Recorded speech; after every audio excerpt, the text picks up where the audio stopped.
gentlemen. I hope you've enjoyed your chicken teriyaki and egg chicken rolls. In a few moments, we will resume our session, which is the continuation of the case study. And I presume there will be a presentation in regards to the findings of the case studies. Thank you.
Ladies and gentlemen, in a few moments we will resume our session, which will be the presentations of your findings and analysis of the case study.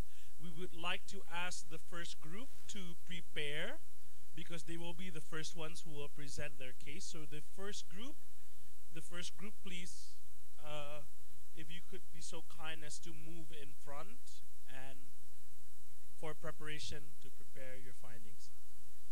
So, who is group one? I'm assuming, is this table one?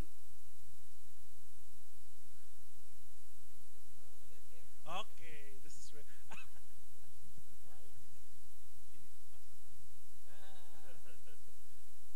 All right. In a few moments, I will give my mic to Mr. Rizky.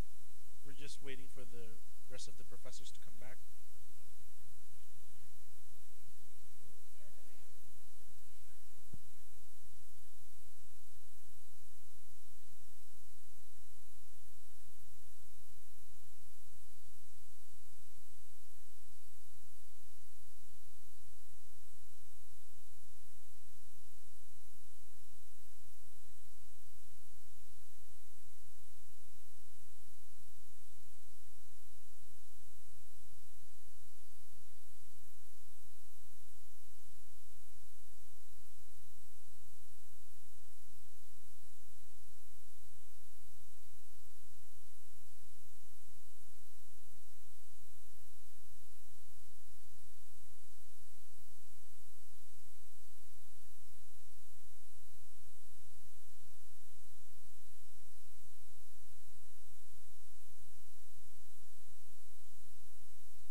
right, ladies and gentlemen, I think we will begin our session, and it is with happiness I give my mic to Mr. Rizky to preside the session.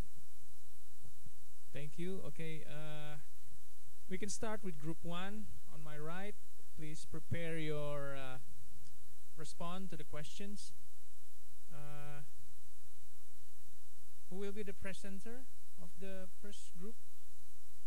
So the way we're going to do is we're going to ask each group to present their respond to the questions for case number 1. So each group will present case number 1, and then we'll have a question and answer session. And after that, we can move on to case number 2. So for group number 1, would you please prepare your presentation? Okay. It will be presented by Ibu Lili.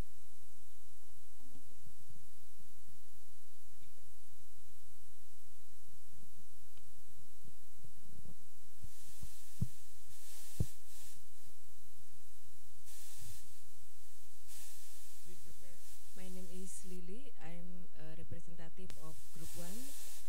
Today I would like to present the result of a discussion from Group 1. We understand from case 1 that Milena responsibility is as a grant channeling, and then as a researcher, and then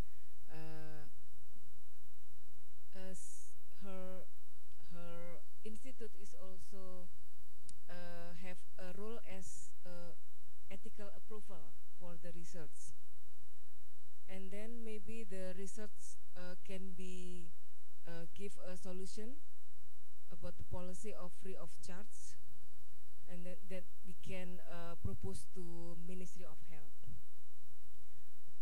And Timothy's responsibility or role as a researcher or co-investigator, and then he is also a student of Dr. Milena, and then Timothy's also have a desire to publish the research as a student, so there is a conflict of interest. Sorry, there is also there are conflict.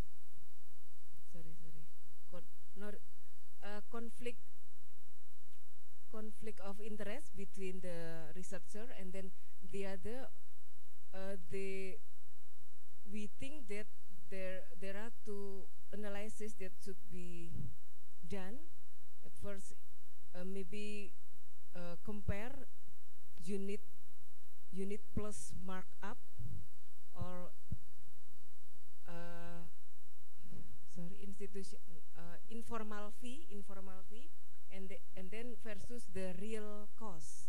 Maybe the researchers need to compare as analysis, and then maybe the research of result can be influence his position as a doctor in hospital, and maybe it can also influence the policy of Ministry of Health, and maybe the policy can also regulate again the Ministry of Health employee. But at all, the research will support. The funding of research is also from Ministry of Health and the Milena institution.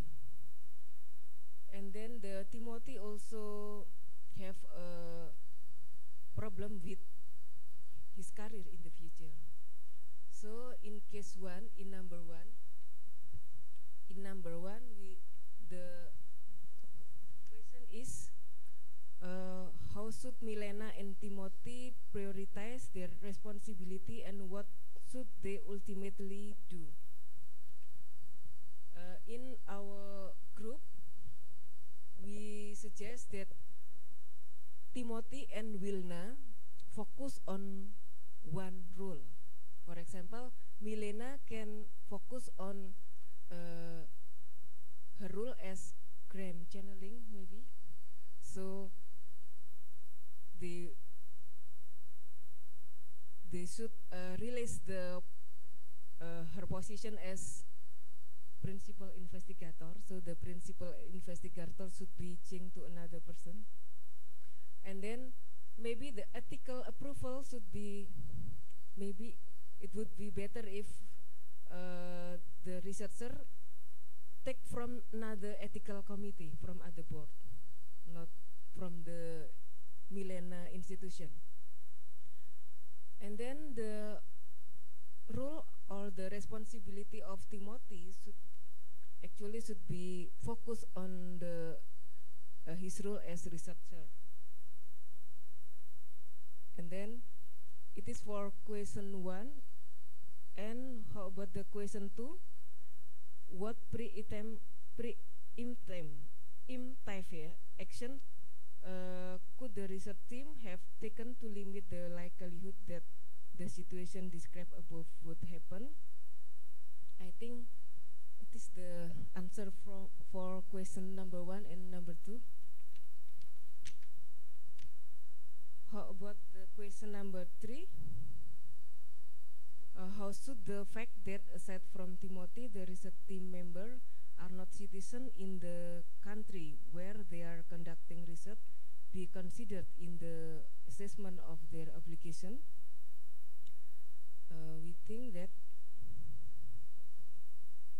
for number 3, we think that in this research, the integrity of research team members is needed to explore the real condition. But beside that, we also maybe in the initial result, Timothy find that there is markup or informal fee. Maybe the team can consider to change the method, to change the design, use mixed method to explore more the real condition with qualitative method. So, and if the team change the design, maybe the team should propose the proposal again to the ethic committee, and then ethic committee will review again, maybe. And then about the number 4, is this a case where developing a partnership with local researcher might be counterproductive, or could a more robust partnership with local researcher have positioned the team to better address this issue? We think that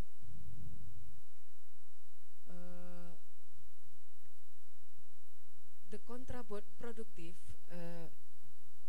is based on the precondition of the research. For example, if it is clear how the data ownership and then division of tasks and then this one, number 1 and 2.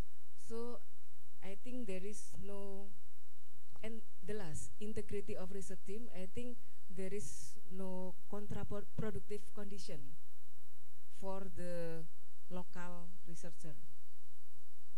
And then should be involved local researcher more than outside researcher. I think it depends on the integrity of the research team member. If the research team would like to deep or real condition, maybe it doesn't matter whether they involve local or not local research team. And then how about the number 5? How would the ethical analysis differ if instead of identifying unequal access due to informal fees, Timothy had observed that those exempt from the fee were being offered a lower standard of care than patients whose fees were not waived. We think that maybe markup, explore markup will be sensitive case for the subject and for the researcher. So and team ethics should consider the safety, risk or safety of the researcher and the risk of the subject. Maybe if the Timothy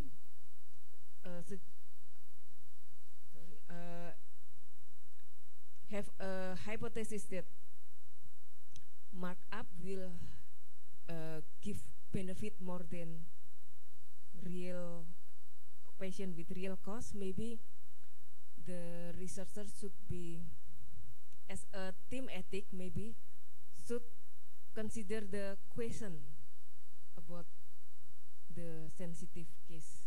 This one, I think it would be different. Okay, I think finished. Thank you. Okay, thank you, Group 1. Please give an applause for Group 1. A good presentation. So I just want to raise some issues. We can come up with the question answers later, but I think number one, the research is already being done, or we are doing the research. So is it possible to change the PI? And then how about the risk? Is risk only to the subject? What about the PIs? Do they have risk in this kind of research? But that's to think about. And now let's go to Group 2. We would like to hear your presentation. Group 2, please.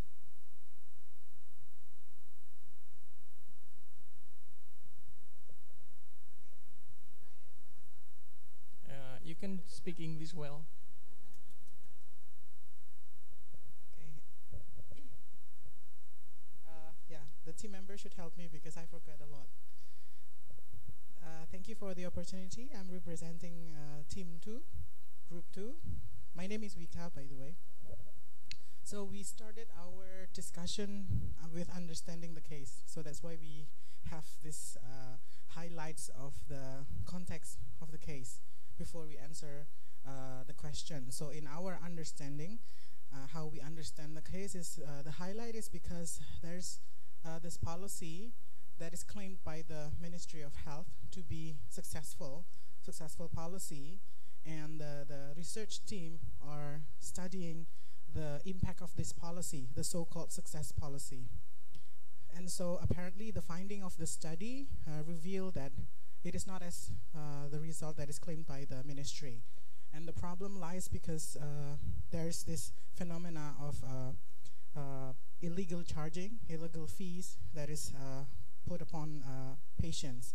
And then it made the outcome of the health services is not as expected. So yeah, frankly speaking, the finding of the study is not supportive with the claim by the Ministry of Health.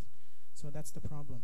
And then the conflict is because one of the side of the research is where the hospital is actually the institution where one of the researchers is working. So there's a conflict of interest there, because there's the risk of losing jobs or intervention in the researcher's career, and also the other conflicting part is because the study itself is half sponsored by or funded by the Ministry of Health. So there's possibility that maybe if the publication or the publishing of the data, the actual data, which is not favorable for the community, but for the Ministry of Health, there's potential maybe the study cannot be supported any longer or any conflict of that. So that's how we discuss it. And so answering the question number 1.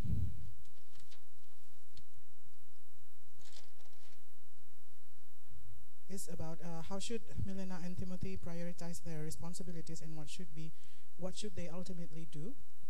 We think that the priority of both Milena and Timothy as researcher, that they have to stick to their integrity as a researcher. They have a question of they see problems and then they see the answer in through their study, And so any finding, they must report it. But then the question or the strategy that needs to be paid attention to is how the publish or the dissemination of the result is actually giving benefit or recommending solution, not just merely opening the bad picture of the healthcare services.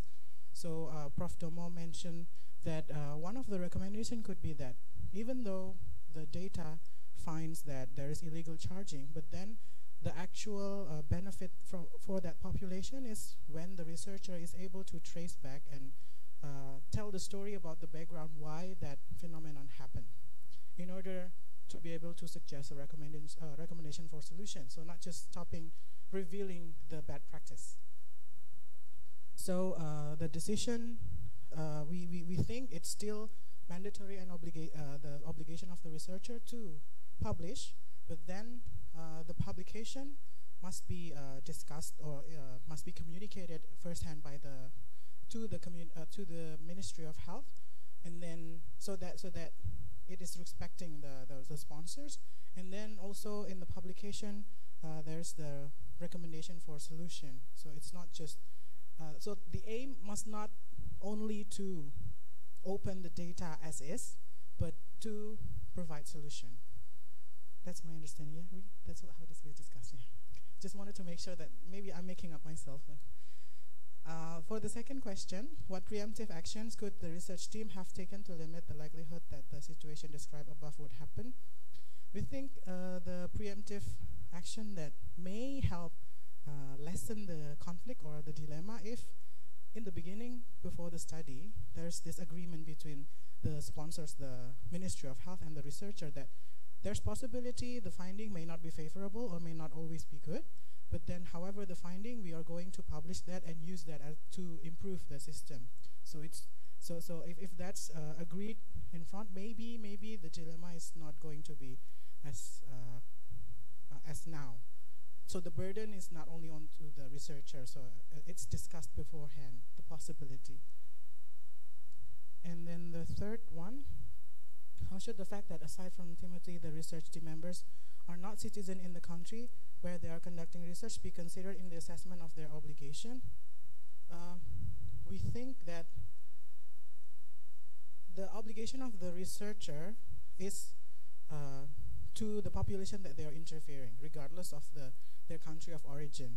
It happens that Milena is not Indonesian, but then she is doing research into Indonesian population with the local researcher, and so their obligation is to this population in Indonesia. That's how we believe, and we think it also in consequence then the analysis, the publication, the recommendation needs to be sensitive or responsive to the context of the locals. And then number 4, is this a case where developing partnerships with local researchers might be counterproductive? We think no. We believe no, because then involvement or partnership with local researchers is a must in this kind of thing, because the issue of acceptability and access to the population and understanding of the context about how the health system is implemented, that's important. And then without even if it's in the opposite scenario where the foreign researcher comes to study health system in Indonesia, then without the partnership with local, I personally would think there's question in the motive of the researcher, because yeah, it's just going to be even more questionable and weird. And then the second, or could a more robust partnership with local researcher have positioned the team to better address this issue? We think yes, because then with the collaboration with the expertise, or not expertise, yeah, the local researcher are experts in their context, in this context. So that's valuable and that's important for this research. Last question, how would ethical analysis differ if instead of identifying unequal access due to informal fees, Timothy had observed that those exempted from the fees were being offered a lower standard of care than patients whose fees were not waived? We think it's still going to be ethical dilemma, and it's still going to be conflicted. It's just that maybe the aspect of the unethical part is more into justice, because the access to healthcare, to the facility, is being discriminated in those who are waived the fee for service. I honestly I rather forget the detail for the fifth question. Is there any addition from the team member? Oh, Prof. Domo? Oh no. Yeah, maybe that's all that I can remember from our discussion. Thank you.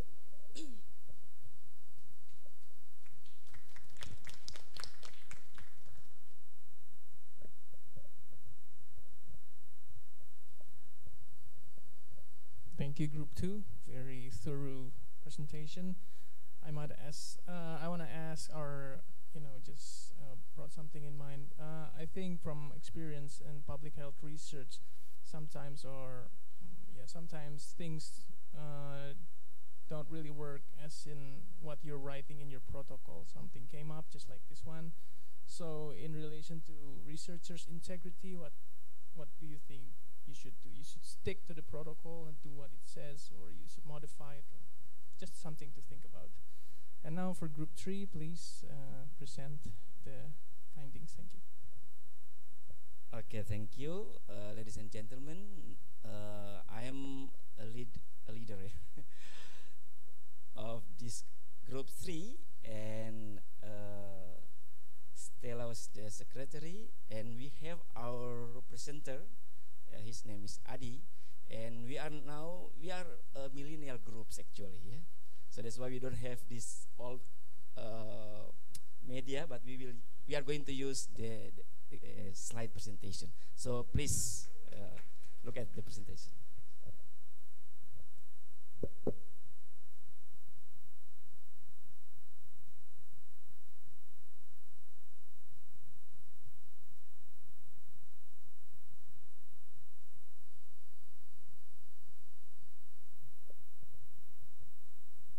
Okay, it takes time, yeah, a little bit. Just be patient. Okay, please follow the presentation.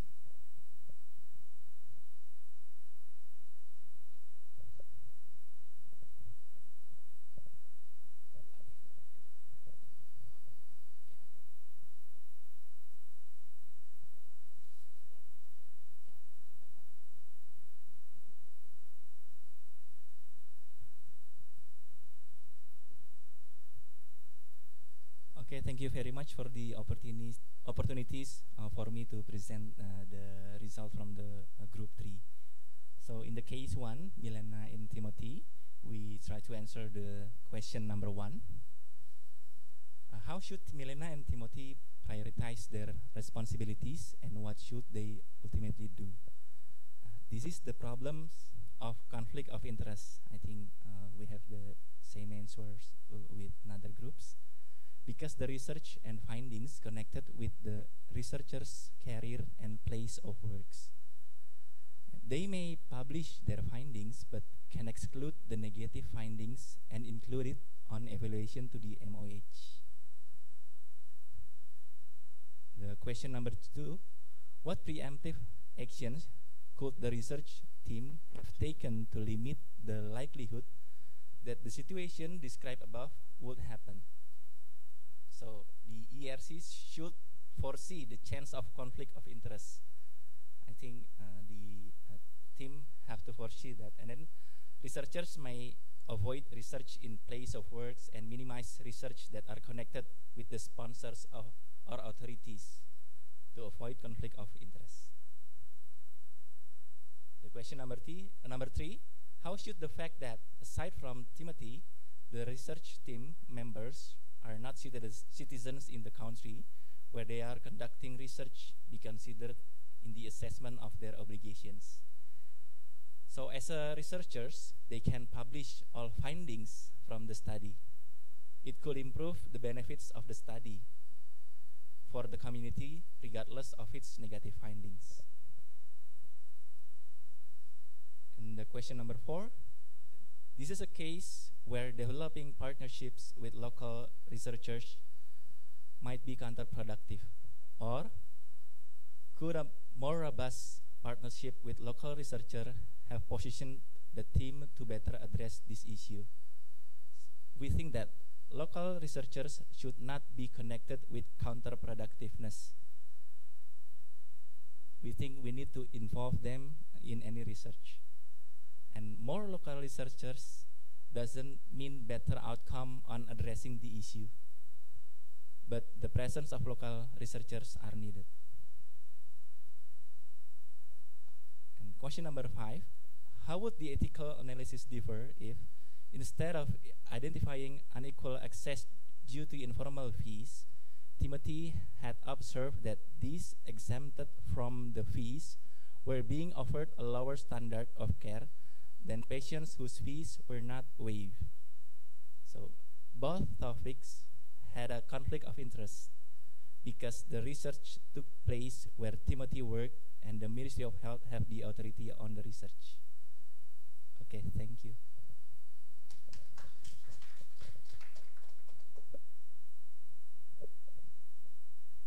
Thank you, Group 3. I want to elaborate something. Question number 2, you said that research shouldn't be done by a researcher who works or who has relationship with the sponsor or people in charge. But actually, for some, in this case, maybe the Ministry of Health is the one who's requesting the research to be done. So, is that possible or not? Maybe it's something to elaborate for the other groups. Now, come to discussion. So, maybe all these participants, you can ask Group 1 if there's something you need to find out or your opinion, maybe something from Group 1. Is there any questions or different opinions? Well, in my REC, we'll never stay quiet. We always ask something, so. Yes, Prof, please. No, you can. Thank you very much, Professor Lee, to give us this kind of very complex case. And it is really a daily basis case, I think. So,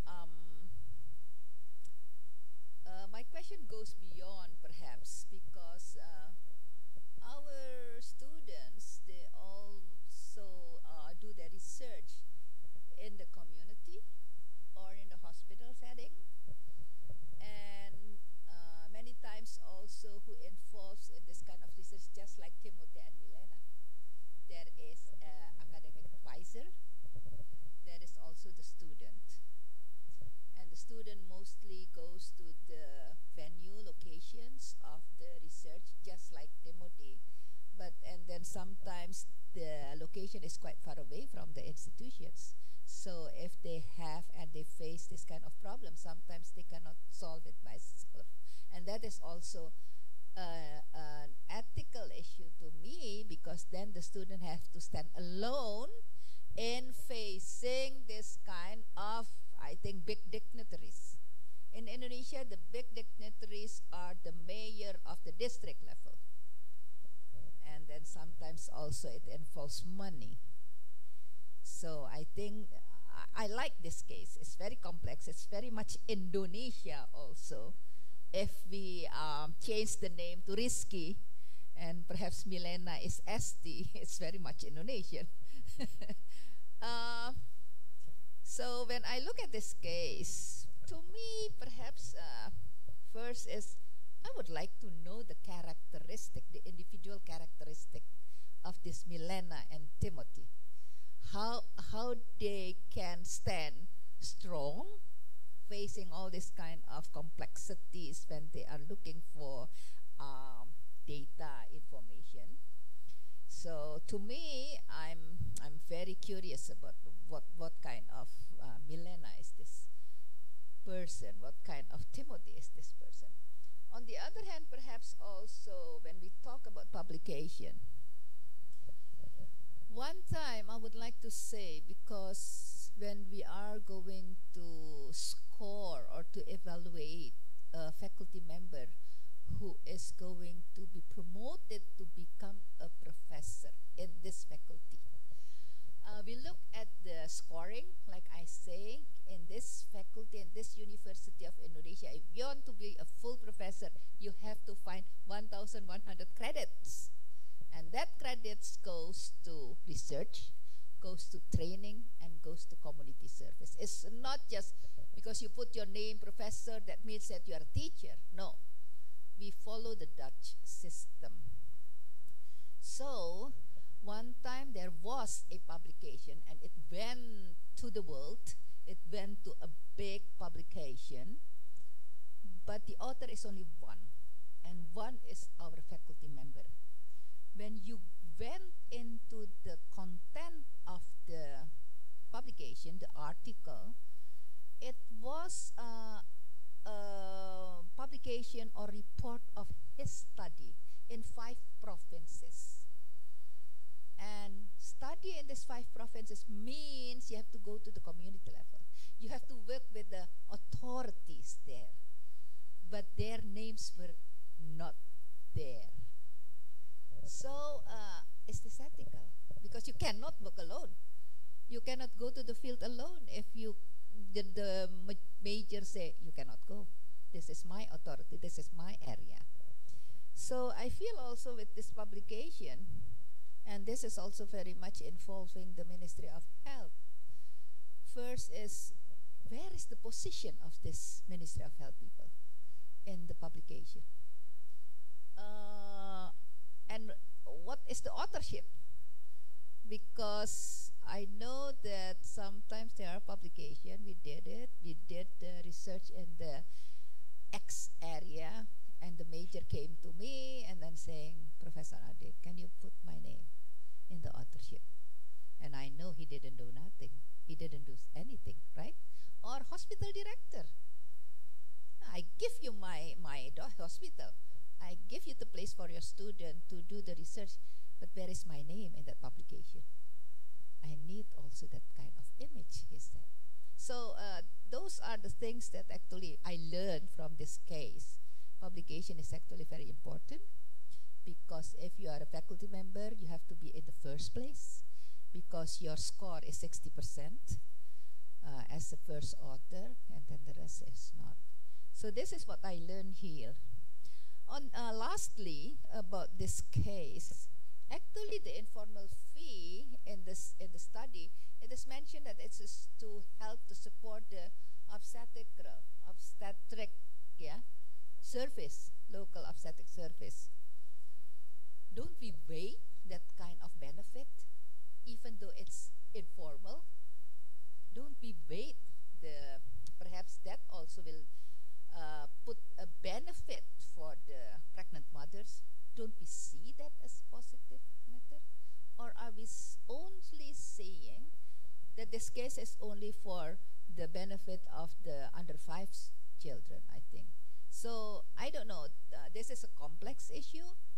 I think there is no white and black answers, but maybe gray. But I learned a lot. Thank you very much, Dr. Lee, for providing us with these 2 cases. The second case is much more complex because I don't live in Beirut.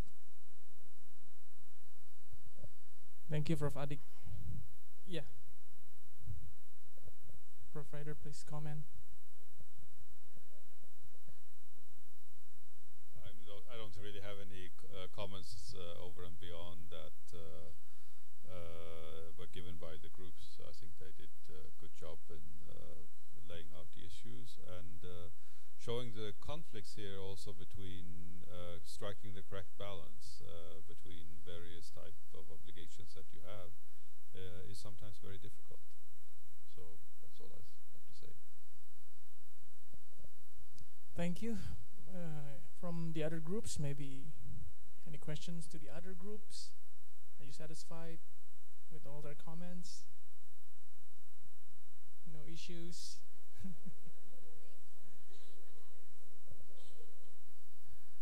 Okay, so this is approvable?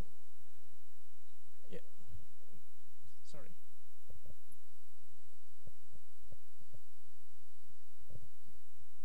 Thank you. Actually, it's not a question, but I want to add more explanation about what we have done in the group 1. We mentioned about, we suggest it is, if possible, please change the principal investigator, because we think based on our discussion we cannot define that this is the research is already completed. So we assume this still going on, but there are some initial findings. That's why we suggest some points to avoid the complex for Milena and also Timothy. But I think we already come with one common sentence about the integrity. So that's why I think that we put also the precondition that we need to consider if we will conduct the research, the similar with this kind of issue. Thank you. Thank you. Another opinion, perhaps? Thank you very much. I just wanted to respond to Professor Wibowo's comments, which I think are very important. So I'm not sure what the practices in Indonesia is like, but we do work closely with our Ministry of Health. And I think some groups have mentioned that typically we don't just accept funding just on that basis. There would be prior discussions as to the sort of results that we'd find and the sort of publication arrangements that ought to be in place. And I think you are absolutely right that we will need to also discuss in advance whether they, if they allow publication, who should be acknowledged as authors or contributors. Of course, this may also be helpful to mention that whether we're talking about the standards or guidelines of the Committee on Publication Ethics, so there's a committee for this, as well as the editors of medical journals. They have also issued a statement as to whom ought to be recognized as authors. So it must be, or it should be compliant with that sort of standard. They did mention, of course, in a situation where it's just purely adding a person's name, right, then it's ethically questionable, and it will be helpful to address that up front. But I think given that there are standards in place, it's always helpful to refer to that, because it is now quite commonplace for publications to clearly indicate what's the contribution of each of the authors. So I do agree, firstly, it's important to involve the collaborators in publications if they are prepared to do so, especially local collaborators. And then, of course, this should be compliant with ethical standards that are in place. This is my 2 cents worth. Thank you. Thank you. Okay, I think we should end case number 1 because I think it's easy for everybody. So no more questions and answers. Please give an applause for all of us for this first case. Okay, let's start with the second case, which is, I think it's more problematic.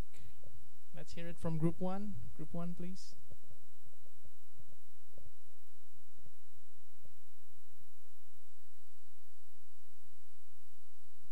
It's okay. Anything you have.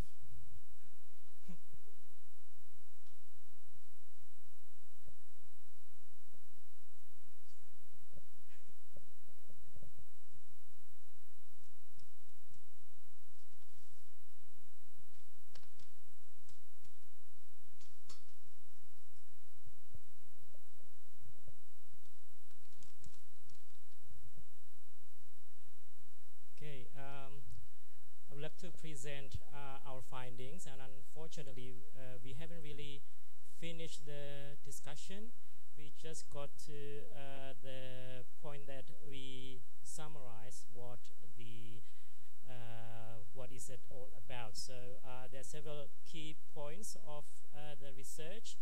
That the first one is it's a case control, and before that the subject are the refugees, and they consist of young people around 11 to 13 years, so they are from 5th and 6th grade, and also their parents. We also involve the teachers. We are not sure whether the teachers are refugees or not, but possibly not. So they're part of possibly local teachers or volunteers, or maybe from the NGOs. There are several type of intervention. Let me see. For the young people, session of intervention groups and etc. etc. Actually, you can read it in the articles, and also the teachers and also the parents. So that's about it. Well, possibly I can, maybe we haven't really discussed this, but yeah, possibly I can give some of my opinion on, yeah. Yeah, so answering number one, how could the history of Palestinian refugees camps potentially impact the informed consent process and the success of this intervention?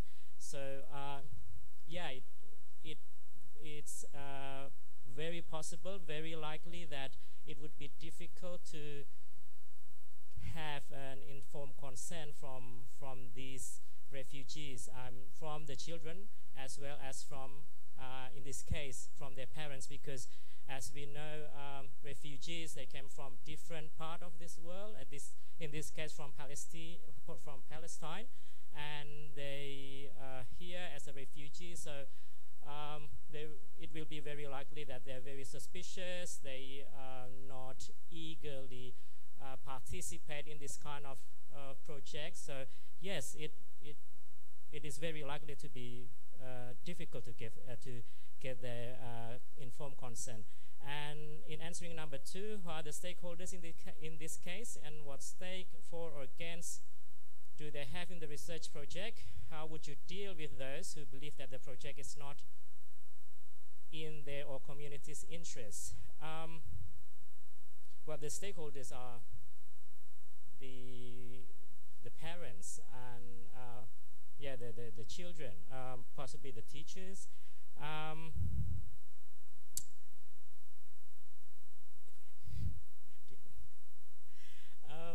How would you deal with those who believe that? Well, in this case, I think it related also to the question number three. In society, in the refugees, they came from Asian communities, the Palestinians. So possibly it's worthwhile, it's beneficial if we could identify informal leaders, elders, or religious leaders, because usually the Palestinians are quite religious. So we can engage with those informal leaders to engage or to approach with the parents as well as the children. So I think we have to consider that. Then about what incentive, if any, should be given for participation. To whom should these incentives be given the limited opportunities for the inhabitants of the refugee camps and the perceived power of NGOs, etc., etc. Well, if the NGOs are really strong, well, unfortunately it's not, it says here it's not, but if it's quite strong, they have a network with other countries, then asylum would be a really good incentive for these refugees to participate.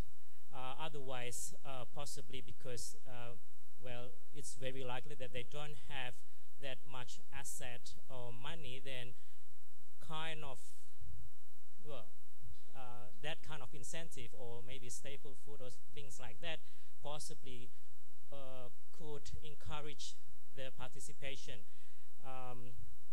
of these refugees. And then number 5, how do relationship of power influence the application of informed consent? Well, I don't really have the idea what power involved here. Well, sometimes we could use that power relationship for our benefit, as I mentioned before about the informal leaders or religious leaders. If that is what it meant here by the power, then we could use that relationship to encourage the participation of the refugees. Yes, and number 6, what bearing, positive or negative, does the background of the researchers have on the researcher-participant interaction, especially for researchers who have never lived in such camp setting and would be considered outsiders to the camp community. So I think this is really important because that's why we need to involve insiders. If we just came from nowhere and we then start to do the research, it's very possible that not that many will participate. So we need insiders. It could be like I've mentioned previously, maybe the camp leaders, or maybe the leaders from those community. We need to get in. We need to engage with them in order to implement this research. Then number 7, beyond the informed consent process, are the researchers simply teaching adolescents how to adjust to no-oppressive arrangement instead of exploring, etc., etc.? If so, what are some alternative intervention strategies that could foster the later? So I think it's also possible to beside exploring and providing and validating strategies, it's also important and beneficial for the participants, for the refugees, to give empowerment or life skill, something like that, that would be also added value for them, so that they could be more independent after the 6-month research end. Yeah, something like that. Then number 8, by almost any measure, the camp environment is abnormal for developing adolescents. Given that social determinants severely challenge the health of all members of the camp community, how should the researchers take into account the unusual and extreme circumstances of the adolescents as they implement and evaluate intervention that aim to change individual level circumstance and attributes? Well, maybe the research or the intervention could be conducted in different, not in that camp, maybe in some other places. So it will give a different environment for the participants. Do you have any other things? So I think I end my presentation. Yeah, thank you very much. Have a good day. Thank you very much. And may I remind you that researchers do need ERC to finish the review on time.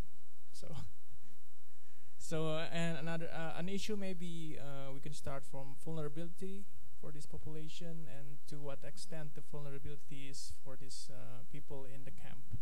Okay, let's hear it from group 2.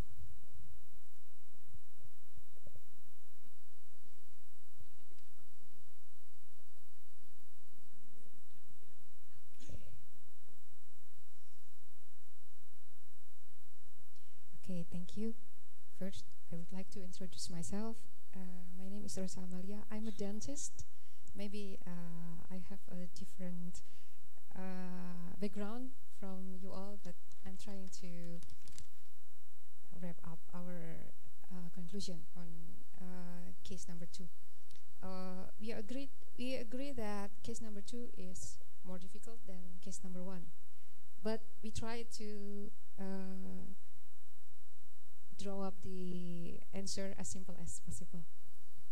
For number 1, how could the story of Palestinian refugee camps potentially impact the informed consent process? The refugee is the vulnerable group, so we believe that there's potentially impact the informed consent process. And number 2, who are the stakeholders in this case? The stakeholders, number 1 is the UNRWA, the NGO, and also the researcher of the university member. And how would you deal with those who believe the project is not in their or the community's interest? Yeah.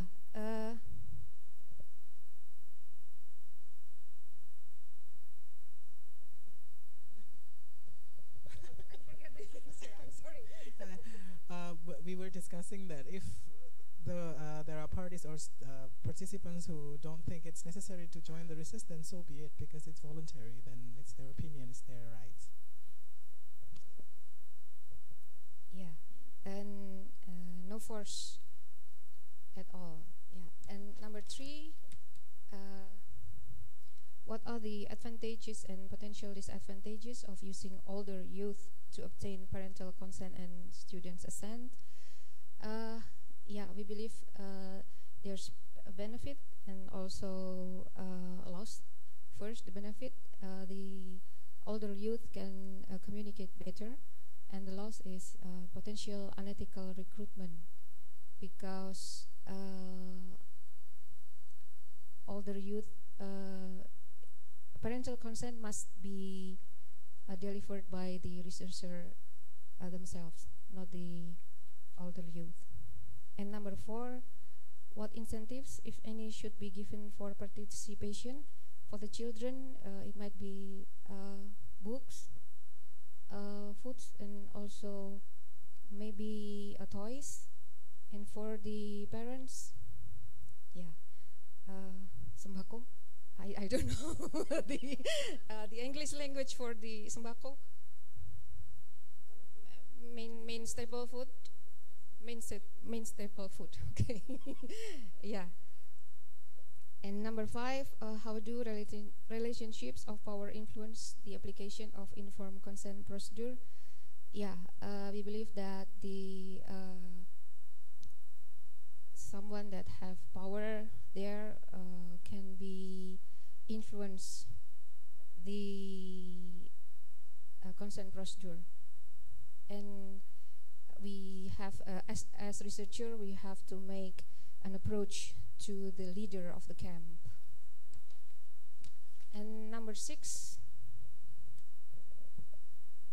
what bearing, positive or negative, does the background of the researchers have on the researcher-participant interaction, especially for researchers who have never lived in such camp settings and would be considered outsiders to the camp community?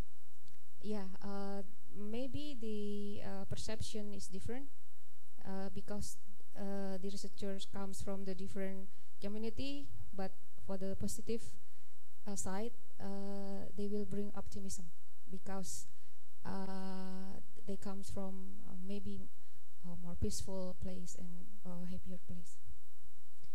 And number 7, beyond the informed consent process, other researchers simply teaching the adolescent how to adjust to an oppressive arrangement instead of exploring, providing, and validating strategies to transform the situation.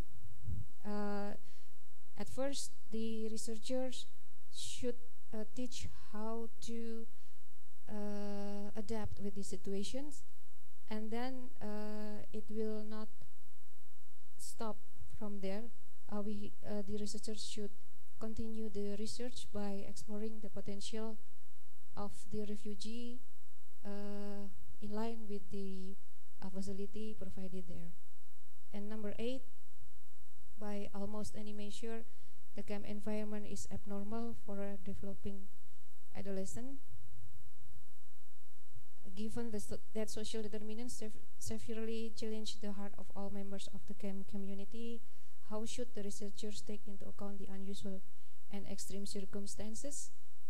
The researchers should empowerment the children, the youth adult, to teach the younger children. Yeah, that's our answers for case number 2. Thank you.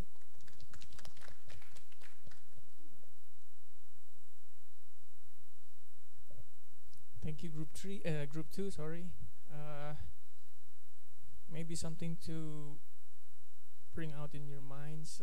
How do you measure mental, empowerment? How do you measure that?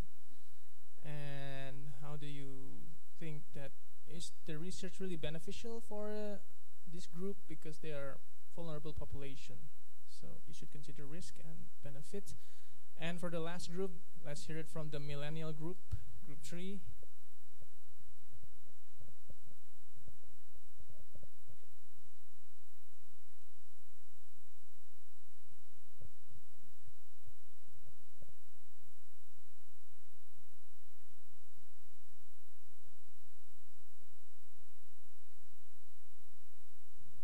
Okay, thank you for the opportunities given to me for the second chance. I give the presentation for the case 2 for the group 3. This is the Palestinian refugees. So the question number 1 is, how could the history of Palestinian refugee camps potentially impact the informed consent process and the success of this intervention? So resistance might happen because it is traumatic to the Palestinian refugees. They might also feel this is not an important thing to do nor connected with their primary needs. So that's why we need to inform them best about this research or this study. Question number 2, the stakeholders in this case and what stake for or against this case is we think the government of Lebanon might find the research will unravel their country situation, and then UNRWA might go with the research, and community or refugees might divide it between go with the research or against the research. So it is best for the people who against the research to give them as much as information possible, especially in the objectives of the study, as it is for the good of community. The question number 3, what are the advantages and potential disadvantages of using older youth to obtain parental consent and students' assent? Yep. Parents might believe that the older youth is already mature, though the older youth may have a preferability on whose parents will be in the intervention or controlled groups.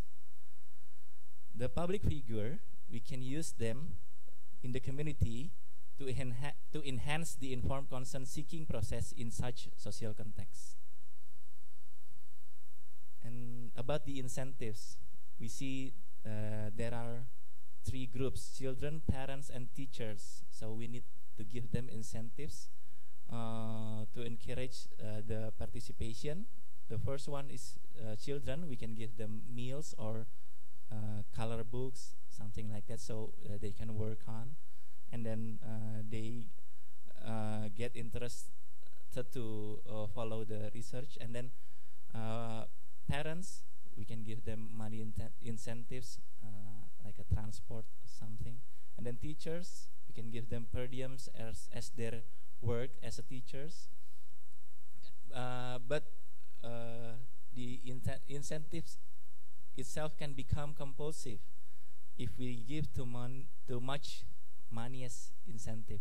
So we need to estimate how much incentive we need to give to them. Question number 5, how do relationship of power influence the application of informed consent procedures specifically? In this context, what steps can be taken to minimize the effect of power? Yeah, power influence, we need that. So if the power influence is positive, so we can go on with the participants, especially power influence from the public figures. But if the power influence is negatives, so they reject or could not accept the informed consent, we can meet the public figure in separate place or time, so they are not intervene with the participants. So the participants, we can continue to meet them separately, and then we can inform about the informed consent. Question number 6, what bearing, positive or negative, does background of the researchers have on the researcher participant interaction. Yeah, this is the researcher participant interaction. So this is also interconnected with the case one. This is why we need the local researchers. So because they have experience, and then they also have a more deep connection with the local natives. And then the positive way, the researchers might have broader point of view if they come from the outside.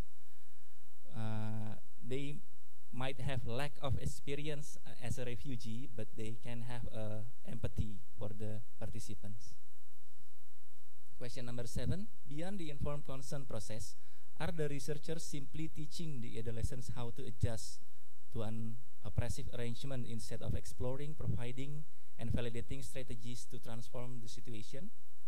So we don't think that researchers not simply teaching, and we see that people empowerment might transform the situation. But inputs are needed from external committee or expert, because this is the part of the application of the study. And the last questions, by almost any measure, the camp environment is abnormal for a developing adolescent, given that social determinants severely challenge the health of all members of the camp community. So this is the social determinant of health.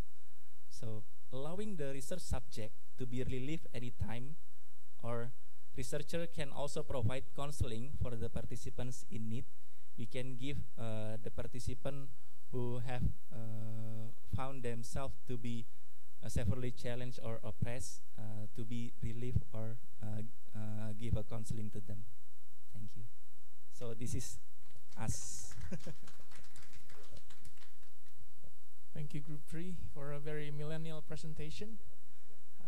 Well, let's start with answered questions. Is there any questions or opinions? Yes, Prof. I mean, this is sort of to give you some background, and I had an ulterior motive for providing this case study. It is from a book of public health research ethics, and so with the case presentation, case is good. The case is good, and lots of questions. But when I was reading this case, and the questions are also from directly from the book. The reference to the book disappeared in the translation, but it is a worthwhile book.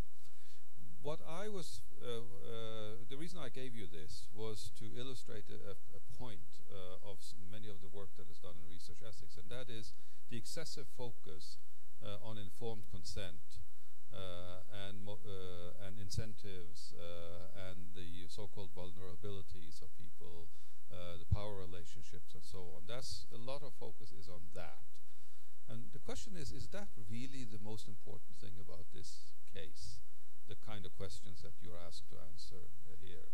To me, the most problematic part of this case is the design of the study itself, the kind of study it is. And my immediate reaction is, this shouldn't have been done in the first place.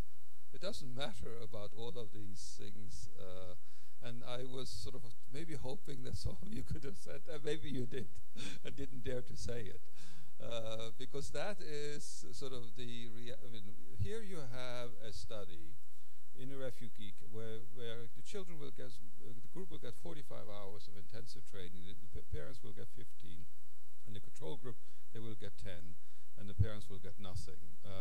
Who in the world cares about what the result of this study is going to be? Whatever the result is it ever going to be used in a refugee camp to implement such an intensive program as this in any refugee? Is it realistic to expect that this research result will make a change at all in any place that would need this? So it's sort of a study that is, what is the point of this all? And even if you, and then your question is, I mean, you know that attention in this kind of situation, any attention is good. Why in the world would you do to study? Wouldn't you just better to implement something, even a rudimentary program, instead of doing a research program here? So you start wondering, is is what's driving this is really the need of the researchers to have a research project so they can get a publication and publish it, and wanting sort of to feel good about doing research in refugee camps, that gives them sort of self-esteem, and that is the reason. Because you see a lot of that type of research going on. And what surprises me is that many ethics committees never ask those questions. And that was part of my motive for sort of including this as a work exercise. So I wanted to explain that also.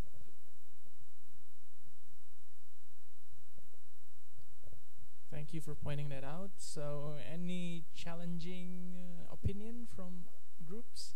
Yes. Question. So, in a context where you would do intervention to help solve the problem in a community,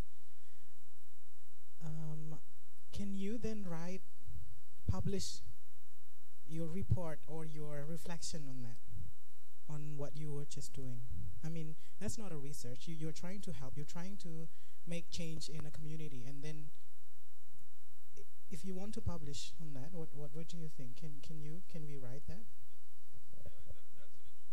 That's an interesting question, because your intention is basically to implement something that you will be doing some good for this population. So that's definitely not research. Then afterwards, you will write a report of that. That to me is also not a research report. That's simply a report of what you did in implementing something that you thought was beneficial. And you would publish it exactly that. That's what you would say. I did this, and this is what we did, and this is our experience. But you didn't. But if you, as soon as you start saying now, if you have collected that, you start systematically analyzing these data, and then publishing something that you think will be generalizable after that. But that would involve something else than simply reporting on what you have did in order to help them. So it depends on. I mean, the initial intention depends on how you define it, and your subsequent action in terms of how you publish it. So you publish it as a report of. That's different from publishing it as a research report, where you report that you have systematically gathered data and things like that. So it matters how you publish it. And the other thing, sort of going back to this example, sometimes it is important to do research that may not be that important in and of itself in a public health setting or in a policy setting. The results themselves are not that. We may already know it, but sometimes policymakers are convinced if they can see some figures in front of them. And then it's very important to sort of be very conscious of what type of research project you select. So the reason I do this so-called research project, which is done as a research project where you gather data systematically, is because this type of data will actually convince policymakers to change their policy, and that's why it's important to do it that way. But that thinking did not go on here. Was driven by this is a realistic policy. We have a real chance of implementing in this refugee policy or in similar refugees policy if we can get these kind of data to convince policymakers that this is actually a cost-effective type of intervention. So that's a useful way of also doing policy type of research with very specific policy aim in mind, because then it can be translated into actual policies. But just simply doing something that the researchers may think is a good idea without any relationship to thinking about what will happen afterwards is sometimes a waste of time.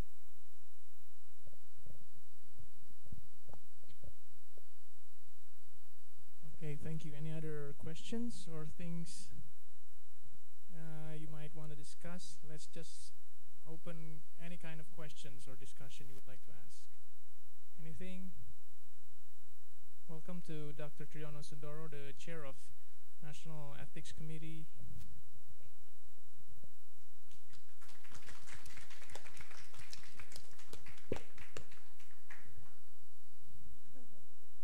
Okay, then I will give it back to you.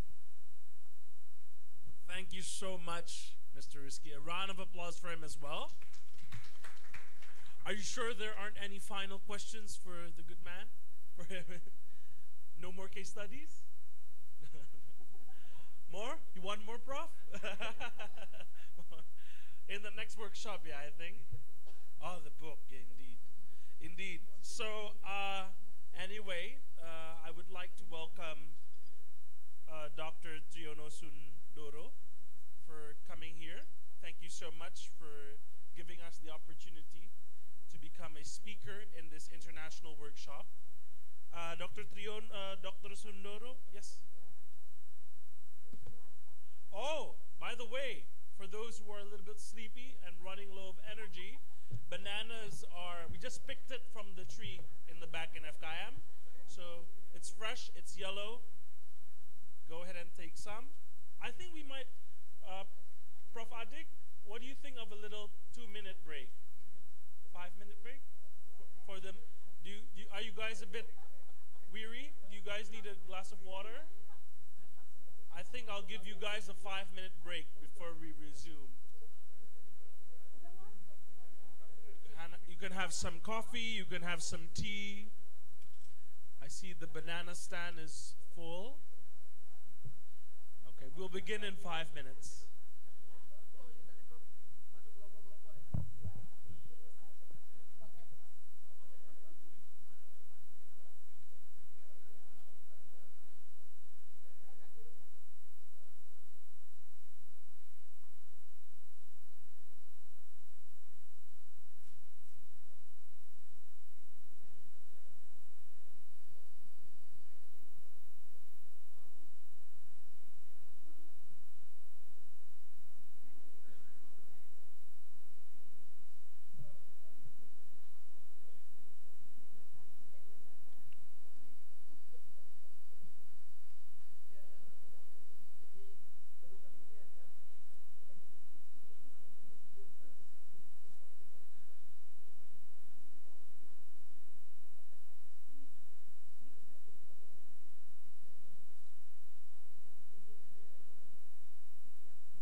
Ladies and gentlemen, in a few moments, the session will begin.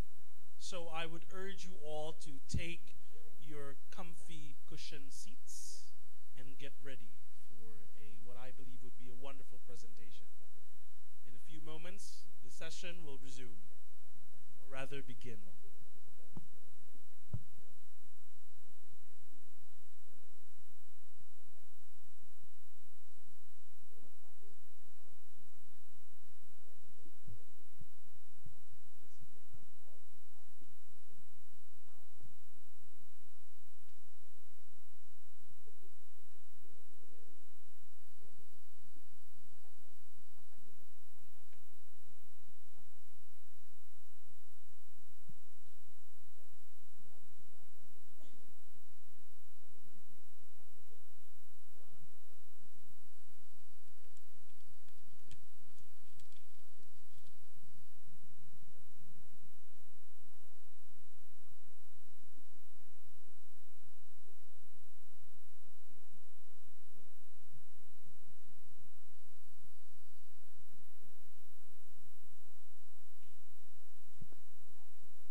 A little photo op. A little photo op before we begin. Yes.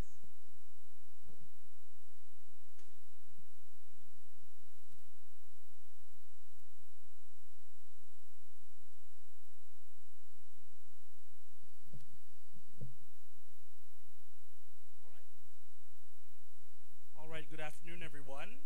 Before the good doctor begins, I feel it very important for me to tell you about his achievements and accolades. So, Dr. Triono Sundoro is a graduate from Erlanger University for his bachelor's degree in medical doctor, and he received his master's and PhD in Yale University. He was also, and presently, a senior associate for the Department of Population and Family Health Sciences at the Bloomberg School of Public Health, Johns Hopkins University. In terms of government experience, he is currently the chair of the National Ethic Commission for Health Research and Development at the Ministry of Health, Republic of Indonesia. And he is also the regional advisor, previously the regional advisor for research, policy, and cooperation. Previously, he was also senior advisor to the Minister of Health for Protection Against Health Risk Factor. He was also, other awards include, from the President of the Republic of Indonesia, the Satya Lancana Wirakarya, and in terms of research experience, he has more than 30 journal and 47 publications in the media. Partnerships that he has continued with is, among others, the World Bank and the Asian Development Bank. Dr. Triono Sundoro will talk about introducing e-tool for reviewing ethics of research proposals, expedited, exempted, full board developed by the National Commission on Ethics Review and Health Development. And like how the rain brings us prosperity, let's hope that his presentation will bring us quite an education. Please give him a round of applause, ladies and gentlemen. I think we're... Okay, Rafi, jalan nggak? Good afternoon. Sorry for getting late. 1 hour and 20 minutes from the airport. I just flew from Semarang and left 50 participants for KCP. This is for our distinguished from overseas. Sudah? Belum ya, sudah itu aja urusan. Nanti disiapkan. Okay, allow me to introduce to present what my experience in the past 3 years. After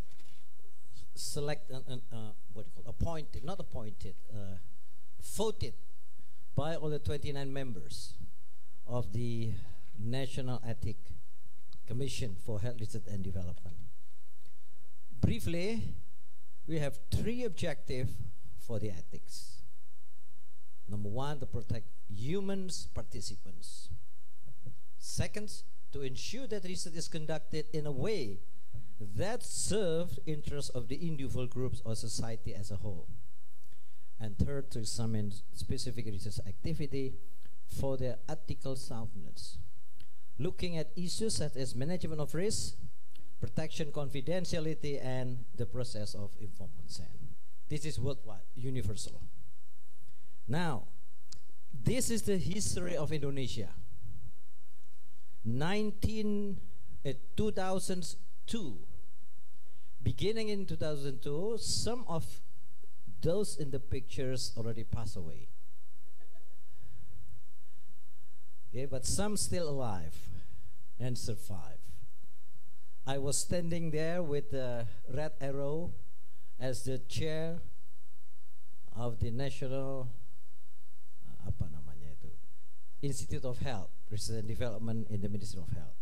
And I was the one who proposed that the National Ethics Commissions appointed based on the Minister of Health decisions. So actually, National Ethics Commission, it is not like the other of the Ethical Research Committee, because our job is not reviewing protocol, instead of overseeing of the Ethics Commission at the university and hospitals. 3 years ago, 11 May of 2016, someone who is sitting in the left side using a red, now today she is using the red colors again. She was there. And these are 29 members of the National Ethics Commission for Health Research and Developments appointed by the ministers almost 3 years ago. With the duty, this is our positions here. The NECHRD are not ERC. Our job is to oversee all of the ERC in Indonesia. Okay? Except, this is the 7th job that we have to do. I just put it 5. This is the presidential decree that the National Ethics Commission has to meet accreditation for all ERC. This is the instruction from the ministers. In doing so, how can we do it? Because in the past 15 years, actually, the National Ethics Commission established, and we don't have any standard. Although WHO has announced they have 7 standards in 2011. So that's the problem with us. We have several issues with regard to ethical approval from many ERC, Ethical Review Committee. In the US, it's called IRB. Okay, this is the problem facing us when the first time when I was appointed, when I was selected. This is I have to jump a little bit to show you the what do you call that? The pathway. 2 weeks after the appointments, after all we are selected, we reconvene in Bandung. And I ask one question to all the members. If this class is a ethic, it is a protocol, and I send it, we send it to 5 ERC. Will this protocol decided by 5 ERC differently or similarly? What is the basis to make decision? No one of our members can answer that question. 3 days we had a meeting and we still have not made any decision. Then I asked, how can we do the accreditation? The minister decision, it is not recognition, it is accreditation by the government. Okay, that is the decision based on the what do you call that, letter signed by the ministers. February 2017, we met in Sentul, Bandung. We decided, okay, after standard of WSO 2011, then we use SIOMS 2016 as our guideline. So if you'd like to bring Indonesia to the level of international, the same as other countries, this is global standard and this is global, what do you call that, guideline. And we developed the curriculum for training. Basic ethic training, and then advanced, and then GCRP. I don't like the GCP. It has to be R there. Good clinical research practice. Not practicing as a clinician, but good clinical research practice. The research is there, but missing. And the national guideline. We made that. And then in November 2017, we have a national ethics conference inviting more than 200 participants. They all pay by themselves. And then we introduce what the digital ethics review would be in the coming years. And also the national guideline. And Professor Feni is one of the presenters, and he is the only male because the other 4 is female. We invited from Unhas female, but because of the problem, so he has to use not pants. Yeah. They were 2017, a year ago. You were there. You were the moderator. So we became the moderator at that time. But Ibu Adi is moderating about 5 female. Perhaps she's a professor, she forget at the time. Then, a few months ago, in Bandung, we, with all the participants, almost 100 people, 170, come to the discussions, and then eventually we come up, what are the instruments for the accreditation? It's already done. We are hoping in 2019, as planned, the accreditation will start. So this is the 3 years, almost 4 years, that is, what do you call that, based on the ministerial decree and the government law, we have to conduct, mandated to the NHCRT.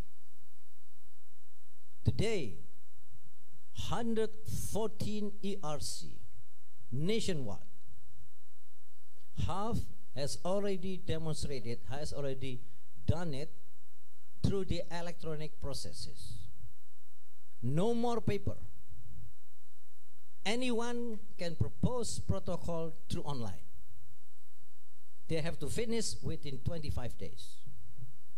Because why? So many issues came to us. Actually, I get a lot of well, people are really disappointed the way what the, what do you call that, the National Ethics Commission's done, and They have problem with that. Only two questions. Number one, does the RC base its decisions about research protocol on a coherent blah blah blah blah? Number two, does the RC make clear the specific ethical guidelines on which it relies in making a decision and make them readily available to researchers and the public? There's only two questions. What are the issues? Number one, I just mentioned earlier, if I've sent this one protocol to other 5 ERC, whether these 5 ERC will have the same answer and decision. What are the standards? Okay? So far, what is being used to, make decision is based on the 3 principles. We have no problem with that. From the Belmont report, benefits and SR, we all know that. I don't want to repeat that. Secondly, do we use a local or international standard? These are decisions eventually made by us in Bandung in 2016. Okay, we use national standard. But several members said, but you know, don't use from researchers, but use UN. Okay, this is UN. Talk, we all agree, 7 standard from WSO 2011. That is what we did, actually decisions together, not by myself. Because we all have to make decisions, and then we implement that.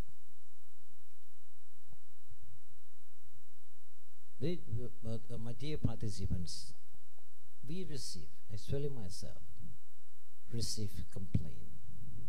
They submit protocol. It takes months to receive decisions. Only few ERC available.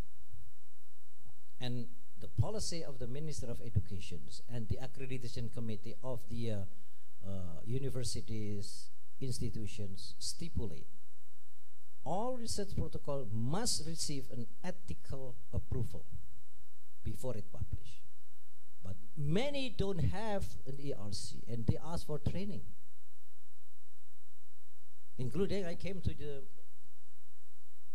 Venice universities, Makassar, that was 2017,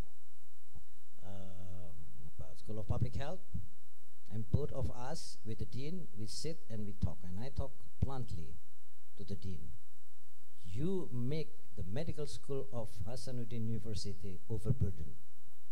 1,500 protocols a year has to be approved. Not taking into account from Jayapura, from Merauke, from Ternate, from Manado. At that time, 2017, that's why I talked to Bhavani. Almost 700 protocol from FKM Unhas, right? Has to be tackled by medical school of Unhas. You can imagine hundreds of people are waiting and take months.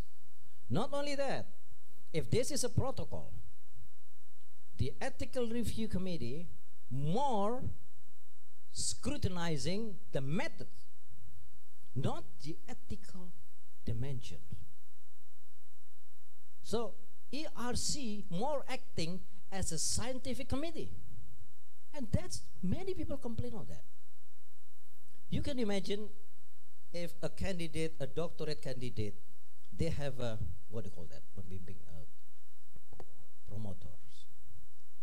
They signed proposals. And this is a committee member of the a doctorate committee. And then the proposal has to be switched to become protocols, right? And you become the promoter, for instance. What all of this? The method has to be changed. Can you imagine what happened between the promoters against the chair of the ethical review committee? Not only that, ask your promoter to sit to face with us to discuss about your proposal. You can imagine what happened in this nation. And that happened. I received many SMS from those who become the promoter, and then what said to me, I'm a professor, I'm a PhD, Why should I have to sit to take exam in front of the ethical review committee? Not only that, the candidate, okay, cancel because your boss is not coming, cancel next month. That happened. I got a phone call and I talked to the dean. Is this the way it works? So ERC is more acting as a scientific committee. The method should not be this. Has to be like blah, blah, blah. Because the ARC is so powerful and everybody is worried, is afraid with the RC. This is what I received in the past 3 years. Okay? Secondly, MedPen review more dominant in the ERC. If the ERC becoming a researcher, what happened? The chair of the ERC becoming a researcher. Can this research protocol be submitted in that ERC? Guideline 25 SIOMS, conflict of interest. That's why we recommend don't send protocol from the ERC in that institute to your institute. You have to send to others to avoid any conflict of interest. One ERC approved and then rejected by others. And that happened. Rejected by others, approved by others, rejected by this institution. No one controlled that. No one monitored that. I received only complaint. This is in the past 3 years. Of course, the quality of the ERC are different. But one thing we have to remember, in all ERC, correct me if I'm wrong, I read from all the guidelines, there has to be a person with, as a lay person. You know what happened? I asked, how many protocol you review? Never.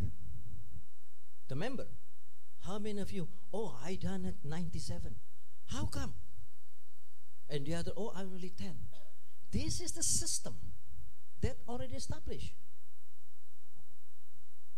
So, if Fanny feels that my colleague has the expertise to review protocol, he will give to this 2-3% and left others not reviewing protocol.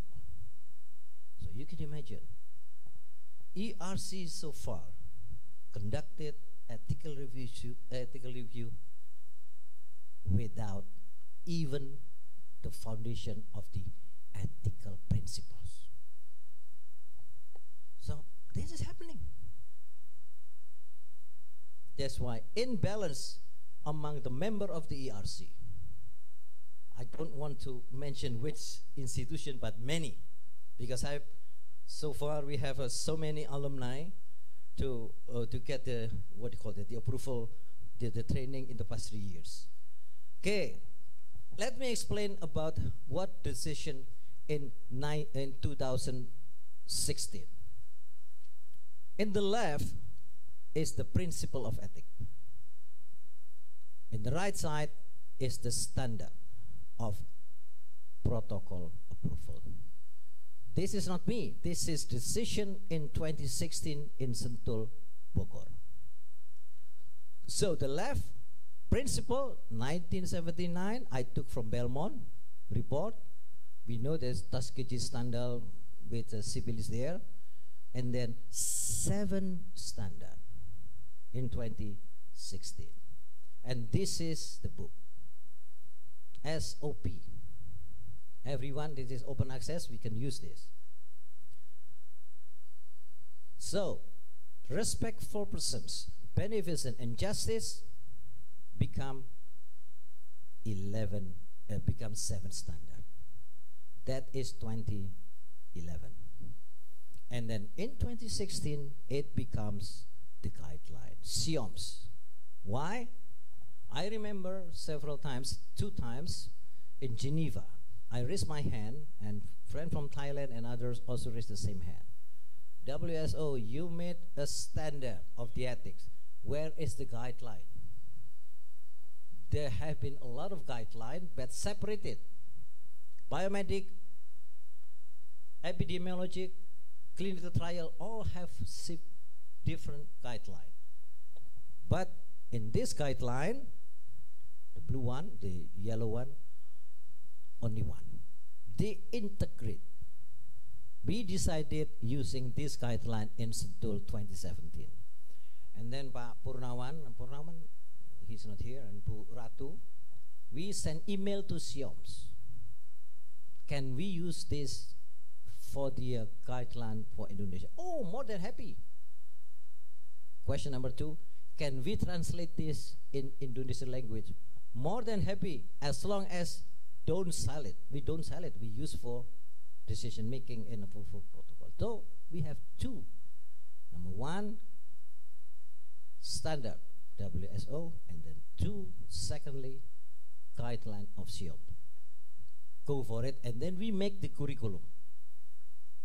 This is the 7 standard. Where these 7 standards stand off? If you look into guideline number 1, 2, 4, 7, and 24 of the guideline SIOMS, 1, 3, 4, 5, 21. In order to make decision whether this meet the standard, one has to look into the guideline. Only 119 pages. 7,000 alumni in the past 3 years, they have been exposed with this guideline and standard. Okay? This is the last one for the informed consent. And we put in the matrix. This is the ethical principle. Beneficence, justice, respect for person autonomy. And these are the 7 standards. In order a protocol is considered ethical, the protocol has to meet the 7 standard. If the 7 standard is met by the protocol, then implicitly the 3 principle is there. Okay? This been implemented, and some universities and institution hospital already implemented it through online. Those are unethical. If only 1, 2 positive, this is a social value, clinical value, design or scientific value. This is the distributions, equitable distribution of benefit and risk. That's the informed consent, exploitations, and then privacy and confidentiality. Okay? Now, this is the pathway. Starting from Skandal, Tuskegee, and then Belmont in Indonesia, Baik, Adil, and Hormat. Only 3, not centers even. Baik, Adil, Hormat. Justice, what do you call that? Beneficence and respect for autonomy become 3, 7, 25, 35, 48. WHO SIOMS, and the accreditation we are using instrument. For 2 years we have developed in order for the ERC to be accredited in 2019. Hopefully the national ethic, the ethic committee ERC using the SIM EPKS electronic base, and we are preparing the assessor. And then last but not least, the president already signed and announced this is a decision by the presidential decree. Electronic based decision for all governments in Indonesia. We already late. Everything has to be in electronic. No more with paper. That is the instruction. Fortunately, we already put in place our agenda. Ladies and gentlemen, my dear colleague, hospital, they have to be accredited by what we call the Hospital Accreditations Committee that established in 1991. I was in Bapanas, and I was the one also involved in the establishing of accreditation for hospital. They make an instrument, patient right and safety. And this is what is written in the document of accreditation of hospital. Now, a lot of hospital requesting ethical training and to establish ethical review committee. What happened? If one university make ethical approval and the subject response of the participant are in the hospital, one decision only from the ethical review committee of this university sign it, they cannot automatically do it in the hospital. The ERC in hospital also has to be exist, meaning both ERC has to coordinate and to talk to make decision, and who has to monitor the effect if it happening like SAE, serious adverse event, are those in the hospitals. Not because of us, not because of the Nationality Commission, because of the national accreditation of hospital. Why? Look at the second instrument. I'm sorry, in bahasa Indonesia. This is apa pengawasan, monitoring and apa bu? Supervise, ya, supervising. If something is happening, who is going to pay for these patients? Hospital is asked by the assessor of the hospital accreditation team. So no more in the past, if the chair of one ERC make decision, okay, this is ethical approval from the institution and conducted the research in the hospital, they have also to talk with the ERC within the hospital. This is also supported by Guideline 23 of the SIOMS. It happened last year. The researchers from Denmark, they did research in Sulawesi Tenggara without the approval of the host ethical review committee. And it shows in the Science magazine. So they are violating ethical rule. Also, they are sending specimen to Denmark without MTA, and it's published in the Science magazine. So we are now processing, improving the quality and the ERC based on the ethical review approval based on the international standard. These are the agenda. When we make a year ago, website, fortunately Ministry of Health provided the website for all. There are questions. Why it is centralized? I turn back the question. What happened if it's not centralized? Okay, you do it by yourself. Do we know what happened there? So far, they do it by themselves and nothing is happening, and then complaint came to us. That's why we provide for free. This is centralized free. You just use it. I will show you when we finish this about how the system it work, except for those who don't like that. And already some people complain and they talk to the Minister of Health. The Minister was just smiling. Why didn't you coordinate and talk among us? What happened this? That's why I'm happy we talk here so that we can clarify what happened in the past 3 years. Why digital? How to monitor? If there is a violation, remember, majority of violation and deviation of protocol conducted during implementations, not when the protocol was decided. Majority of cases happen during implementation. Is that consistent and coherent with the approved protocol? I mentioned earlier there is a presidential decree using electronic. Now a big change throughout the world. Journal will look into the idea whether your proposals well, accepted in the journal, do you have an ethical approval? Where is the ID? The journal just can open Indonesian National Ethics Commission, boom, they look at the ID. Oh, okay, get the approval. Who will assist him? If we don't change, we will die. Okay? There are many still resist to change. But I just mentioned earlier, 134 institutions, not just from the medical school,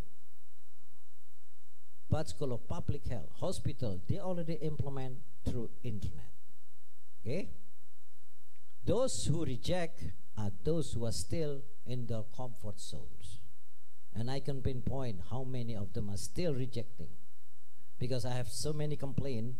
Every complaint goes to the Minister of Health. The Minister sent it to me. I just smiling. What should we do?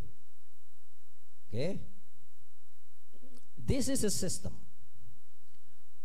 If this is the protocol, all researchers, PS peneliti, submitted via internet. There are small team, at least 5 people, including laypersons. Within 5 days, has to make decision through internet. Laptop open, okay, make the resume, and then goes to the secretary and chair. Based on these 5 or 7 people, then they make decision. Okay, these 5 or 7 people did disagree among themselves. Go for 3 persons to have a dialogue and then review again. If 7 of them are all agree, go for it in 5 days, finish. Print it automatically by the person who proposed the protocol. They don't need to go to the office and then asking where is my paper. No more paper. They can print it out in their home. Everything is simple. If 1 or 2 persons, and they never, because they don't need to meet, they can talk, they can pinpoint, they can make through their cell phone, etc. Okay, oh, this is standard number 1, standard number 2 or 4. I disagree. They have to make, eventually, they have to go to full board. Full board are coming from these people, 7 or 5, who assign it. If the ERC 25 member make as a 3 group of people, give assignment, okay, your job is the first 2 weeks, the second of 2 weeks is the other 7, and the last one is the other 7. So that everyone has the opportunity to review protocol. One thing I should remind you. Ethics, nothing to do with the discipline of science. Nothing. In the past, ethics is related to medical society. No more of that. Ethics is ethic, it's moral. Okay, we have to change the way that ERC, based on the, okay, your specialty this, you are the group, if this is from the medical school, you analyze. What happened with the layperson? The layperson are layperson, wherever the background is. So a lot of misunderstanding among ourselves. That's why I'm happy we discuss today, and hopefully we can come up to the same understanding on that. The tool checklist, not providing guidance on how to design a study, raises key ethical, technical, and scientific issues. The job of ERC is just pointing like this. Okay, if you use this protocol, meaning the method will have the consequences to violate ethical rule. This is what the ethical committee make decision. Okay, this is what our decision, ERC, and who has to change the method? You, it is your job to change. No more ERC. ERC not touching about the methods. That is what happened in the past. It's an advisory role. If it's clinical trial, then we have a equal role. So we talk and discuss about the method as well as about scrutinizing all the method, etc., etc. This is what my understanding, and I consulted my university through email, etc., etc., to have a common understanding. Outline key considerations included to assist in identifying, addressing the ethical issue that may be posed by the research. Remember, we have 7 indicator standard. Only one attacking design, scientific value. What about the other 6? Why we focus only in the design and scientific issues? Isn't that the job of those scientific community? Ethical review committee is looking not just the scientific issues, but other 6, so that 7 are all equal in making decision. This is violating ethical principles. I show you these pictures. It shows it was assigned 7 people reviewing protocol the first 5 days. This is through internet. You can see 4 things accepted, 2, 1 expedited, 2 full board. When the chair and secretary receive this, okay, you continue evaluating through full board. Invite the persons who propose the protocol. Questions. Should the persons has to make a presentation in front of the the ethical review committee?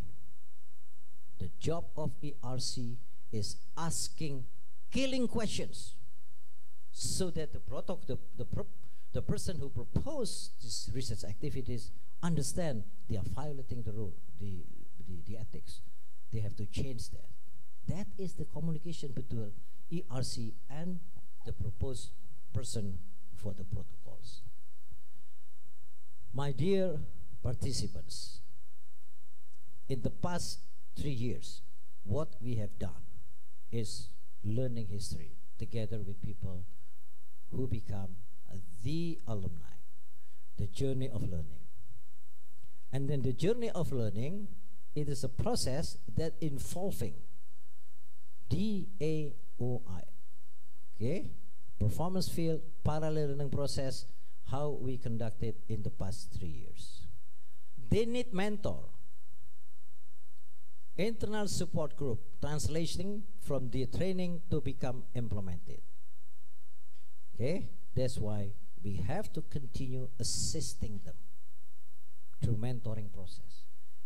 If you have problem in making decision whether this protocol should be approved or not, send it through this beautiful technology. We can talk through this cell phone personally, and then within the group. Already hundreds of people within the group. We communicate among themselves, and plus and minus, disagree, etc. That is ethics. Up to 2018, December 2018, 29, 6,460 alumni. This is what they call the advanced ethic training, the base ethic training, the advanced and base ethic training, good clinical practice, and train for trainer, already 89. Next couple weeks, another 25 is coming in. They are the people who deliver the training within the local area, from Papua to Aceh. Surabaya, 21 times training. Jakarta 13, Jogja 12, Medan 10, Semarang 9, Bandung, Solo, Bali, Malang 6 times 4, Manado, Makassar, Pekanbaru, Banjarmasin, Samarinda, Kediri, Padang, Aceh, Tasik, Bangka, all of this area from west to east. Jayapura already 2 times. We reach all from west to east, all the same standard and the same guideline, connected through internet. So far, 34 cities, 134 alumni, angkatan lupa Pak. Batch, today 145. From January to end of February, it will be 145. And this is the roadmap made by NECRD, already 2017, 2018, 2019. Process of development I mentioned earlier.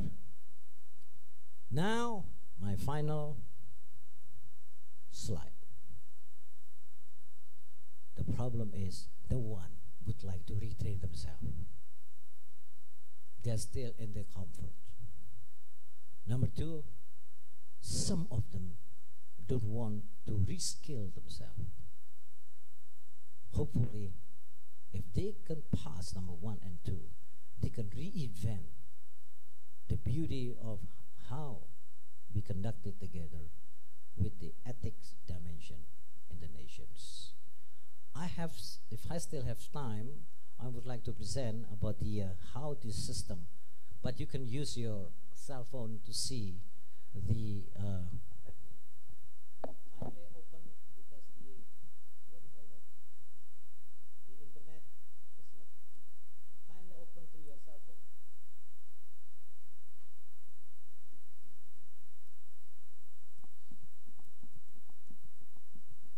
Small K.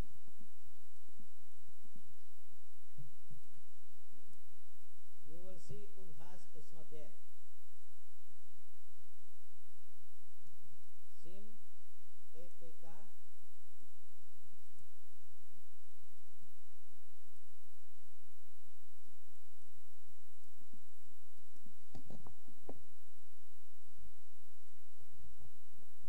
Okay, this one.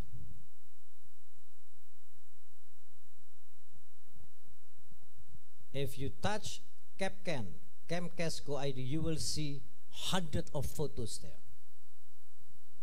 If you take SIM APK, System Informasi Management Etik Penilaian Kesehatan, CapCan, Camcast, you will see a lot of lists of ERC nationwide connected to SIM APK.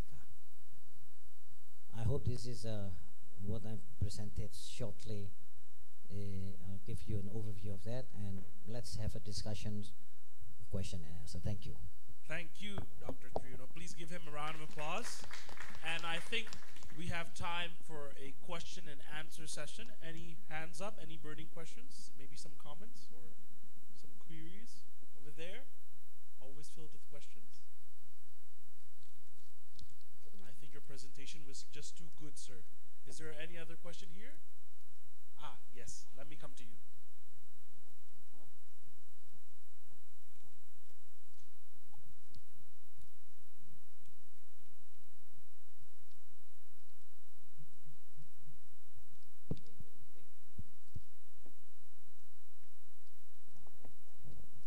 Saya mau ambil catatan dulu. I have to take notes. Sorry, sebentar. Wih, masukkan SIM APK. Pakai bahasa aja. Atau pakai internet. Yes. Silakan. Thank you very much. My name is Lily. I would like to ask about your comment. Sometime member of ethic committee try to touch about the methods. Yeah. And the reason is because the research should be give benefit from others. So the research cannot be low quality. So it is low quality research can be high risk for community. So Yeah. how about your comment? Sudah ini? Ada lagi? Biar sekaligus. One by, oh, okay, sure. Are there any other questions? Yes, Professor. Yes. Thank you very much for your presentation. My question is related to this, Yes. so I thought I ask it at the same time. I'm Reidar Lie from the University of Bergen in Norway. So the question was that too, because you were quite emphatic about saying that at one time that they have no business in looking at the methodology, but then I think you modified a bit and saying it's just one among many. So there is a role for the ethics review committee to look at the science. Is I think what your position is. But I wondered also if how strong you would be in that, because I think it is related to the question here that if it is bad methodology, it becomes useless and therefore potentially risky for patients. There is also a separate standard of social value where you also, that is also related to the scientific methodology. And there is this risk, there is a standard of evaluating the risks to the subjects where you also need specialized knowledge about what the risks are and so on. All of these involve scientific judgments. So I just wondered if you could clarify exactly what you mean when you had such a heavy emphasis on denying that there was a role of evaluating methodology and the scientific soundness of the protocols. Okay. Dua dulu ya. Three. Okay, let's come, please. I took notes already. Thank you very much. So I'm Kelvin Ho from National University of Singapore. Just to add on to Prof. Lee's point, I do think that it's very difficult to say that in terms of ethics review, just to look at the ethics without any knowledge of the science, and this is particularly in relation to within our legislative framework, restrictive research here. We're talking about stem cells, we're talking about whole genome sequencing, gene editing. So all of this, you will not be able to address the ethical issues without actually having some basic understanding of the science. It will require, in many situations, people with the expertise to explain to a committee, and these we're talking about full board reviews, the science behind the research, and in certain circumstances it may be necessary to engage with the researchers themselves. So I do wonder if you have any comments on that. Thanks very Okay. More on the scientific issues, or just three? I am happy to discuss on that. Let's have a dialogue on that. What do we mean by scientific methods? And let's put in the context, if this is a student, let's separate that first. He or she is a student, and a student have a, what do you call that, advisors. Question number one, what is the role of the advisor? The advisor sign in the proposals, put the signature. What is the meaning of the signature of the advisors? And leave the student alone. I hear it my ear myself several times. The chair of the ethical review committee mentioning this doctorate candidate doesn't pass the exam of the ethical aspect. It has to delay in months, one semester, because of just this. What is the role of the advisor? In the scientific perspective, before it goes to the protocol, I think in the world, we know this is the proposals. When the subject is human, then it has to get an ethical approval. 2 steps issues. We agree with that, right? This is the universal. Now, what happened? The student, whatever, whether this is a master's degree or the doctorate degree or bachelor degree, left by themselves in the dark. And then it comes to the ethical review committee. My questions, does the ERC member really the expert in scrutinizing the scientific method? Come on, not all ERC are good in the scientific method. In the guideline, it says the social and scientific value. So it comes to us. Let's come to the common understanding. What do you mean? What do we mean by standard of the scientific methods? If hypothesis is there, can you imagine? This is statistic. No, you cannot do this. You have to change this. The method has to be case control, not observational. And I ask, are you the scientists, researchers, or you are the ethical review? Most people acting as the researchers. I didn't answer the questions. Okay, let's have a discussion. Let's talk. Come on. No, but I mean the question is, it is sometimes the case where you get a protocol, and it may even be from a respected researcher, a professor, who is a specialist. So the question is really, does the ethics committee have the right and even the duty to say that this protocol is not up to scientific standard, and therefore we either reject it or we send it back to the researcher for revision? Most ethics committees say, of course we have the right to do that. But you seem to be saying no.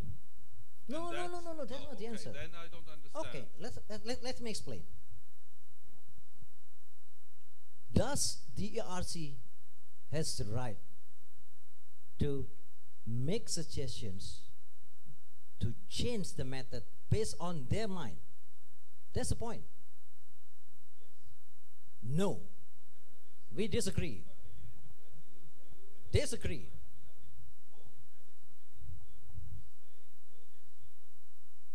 Have in principle the right. Now it's almost, they may not be correct in that judgment, but they do have the right and sometimes the duty to do that.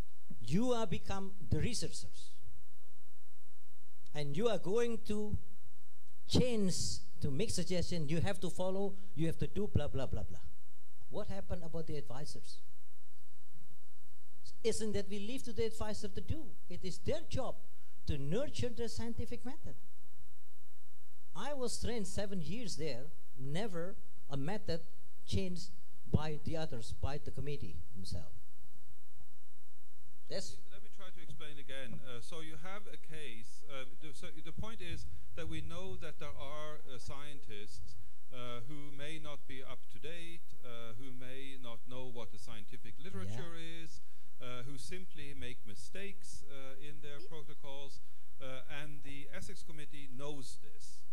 It knows this maybe because they also have expertise on its committee, and they also know this because they can consult with other scientists in the field. I understand that. And so in that situation, would you still say that the ethics committee cannot say to the researcher, you go back and you change your protocol, we cannot accept it as it is, you have to change your protocol? Can the ethics committee say that? Yes, we can say that. Okay, good, then we agree. But not telling them, this is the method that you have to use. Well, that depends also. I mean, it is sort of, sometimes that may be true. In most of the cases, they wouldn't do that. They would sort of just say, this, you can't do this, but there may be other alternatives, you have to come back with an alternative. But sometimes the answer is so obvious that they can actually also do that. Okay, number one, we agree. We have no problem with that. That is the job of the ERC. This is something nilai ilmiah sosial design is not acceptable. There is a checklist. I have not shown this. The checklist. We give it back to you. And they asked the ethical review committee, what should we do? Oh, your job. Talk to your advisor. That is the way to educate the advisor to take care of their students. In your context, perhaps not, but here, so many students left alone. That's a separate point. I mean, we require... No. That's the point here. No, the point not your point. I mean, the point is who is responsible for the protocol to the research ethics. And there I think we agree. I mean, it's not the student. It is the advisor who really is the responsible. Yes. So you agree if the advisor is responsible. You agree, right? So we have no problem with that. We require the advisor to be the one who is there as the responsible person. That's my point also. So we don't deal with the students. So that is sort of, I think that's the usual practice. Yeah. That's what I'm saying. So, but we tell the advisor that the advisor has given bad advice to the student, and they should change that. That's basically what we do. That's what we educate the nations. That's what I'm saying. Perhaps the language that we have a different language. That's the point.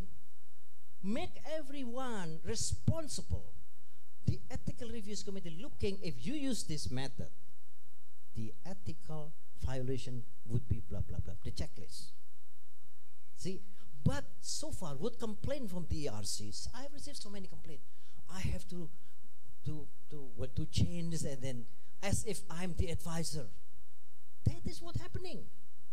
ERC in several places, and we start to educate ourselves how we nurture the development of ethics in every institution.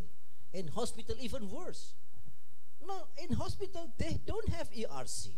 Now they started to establish ERC because they will get punishment from the accreditations committee.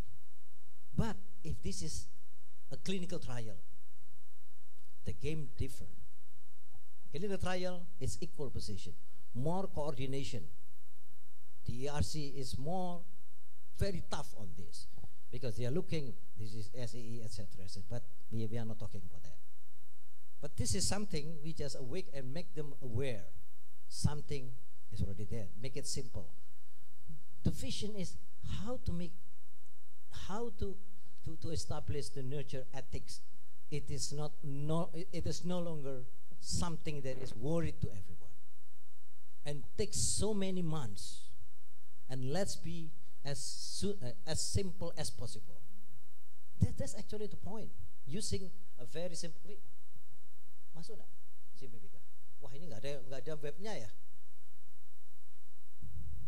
Okay, we agree and we disagree actually. But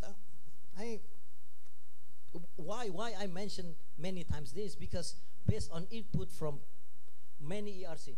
Masuk nggak?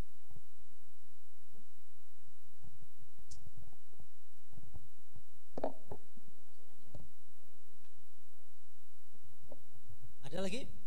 Pak Raffi? Pertanyaan? Okay, sure. Are there? Yes. Let me just go there.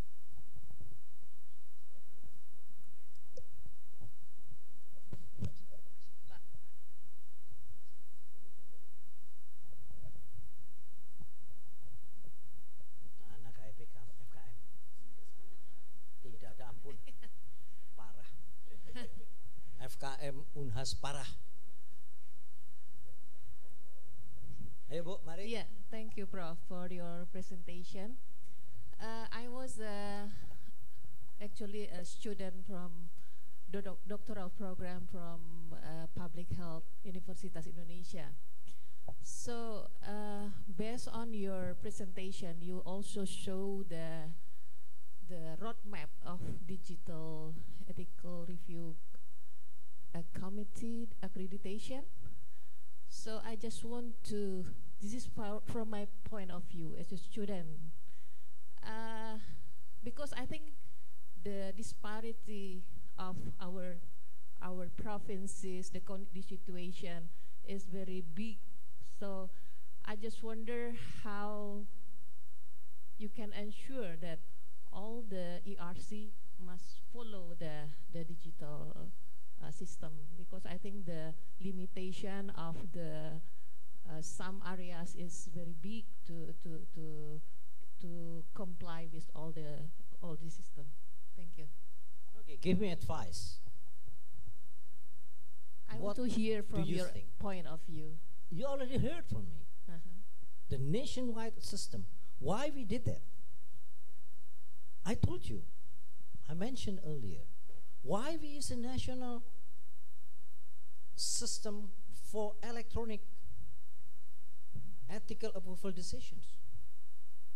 If I send this one protocol, we send this one protocol to 10 ERC, will this 10 ERC making decision similarly or differently? Let me ask you questions. This is one. I send it to 10 ERC. What happens if this 10 ERC has different standard to make decision? What happened? This is observational. The training, 90% are all case-based. If you receive this case, what do you think? You have to make decision as an ERC. We have standard, we have guideline. If they have a different instrument in making decision, should they be accredited similarly to others? Let me ask you a question. That's why, should we use only 3 principles like what some people has done? How justice is this justice protocol? How beneficent is this beneficence? It's only 3 principles. And everyone using their judgment based on the personal view. There is no guideline. Okay, you know what you don't want, but tell me what you want. Challenge this, and then let's develop something for the nation. Remember, there are schools in Atambua, in Merauke, and then in Waingapu. They have to send their protocol where? Months take them.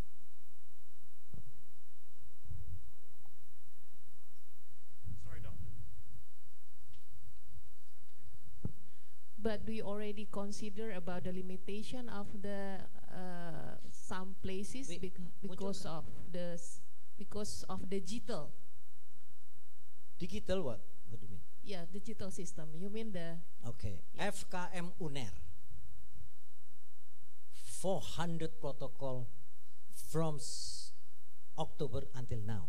Approved through digital process. FKM UNER. They done it. They did it. Why? Why you did this? We would like to be accredited. There has been evidence what the process is all about through the system. We cannot access the system because it is the, what do you call that? They have a password, they have an account, etc., etc. It is confidential for them in the ARC. We don't know what happened there. But we know when they make decision, okay, show me this protocol, whether they done it correctly based on 7 standards. And the decision by ethical committee based on 7 standards and 25 guidelines already planted. So in every training, we show them every time at the end of the day, appointment of the ERC and then operating using electronic system. It's already done in the past few months because it's been modified, etc., etc. But there are still masuk ini. Okay, wait, SIM EPK coba. Go ID. Nggak bisa. Everyone can look into that web actually. Ada lagi?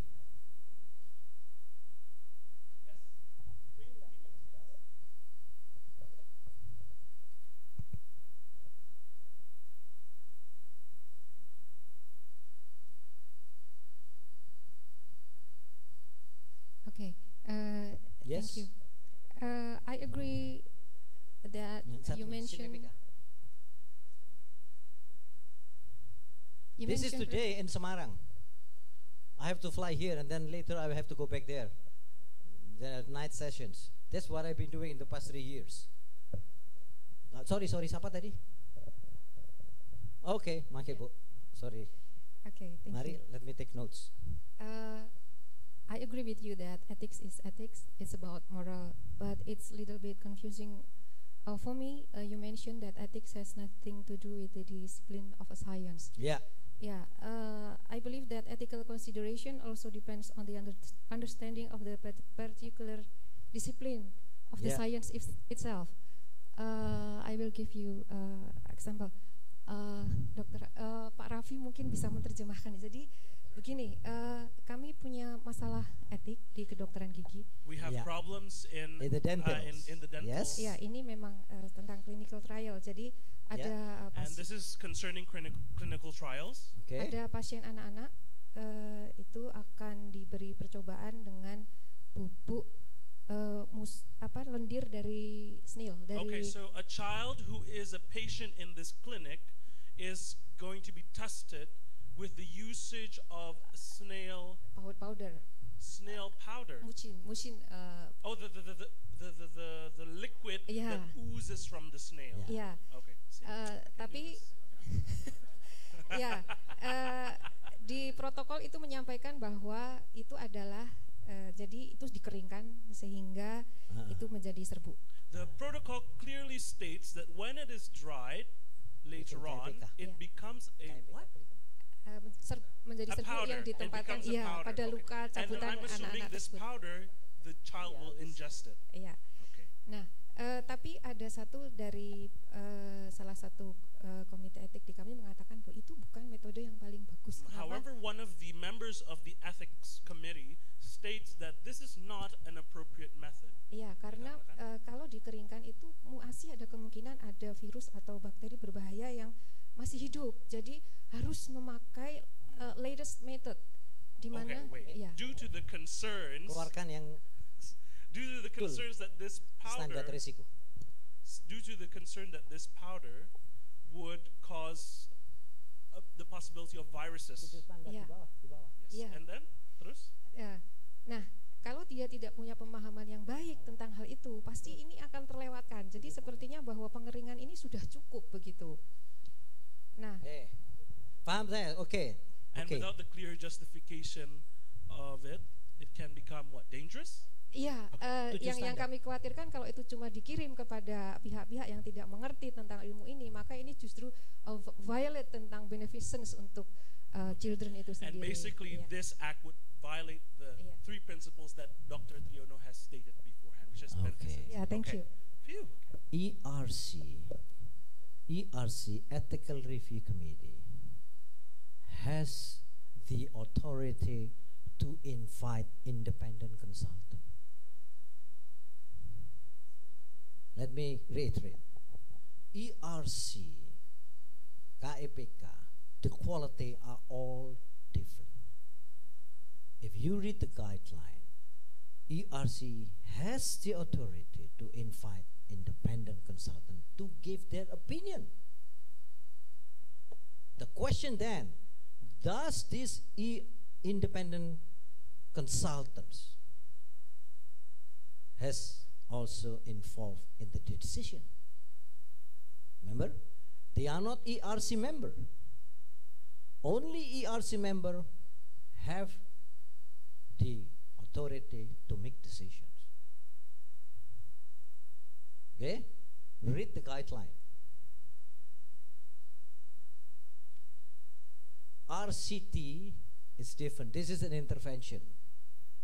Intervensi, the game, we have to be very careful because keluarkan 7 standarnya. 7 standarnya itu loh. Aduh, enggak tinggal dikeluarkan.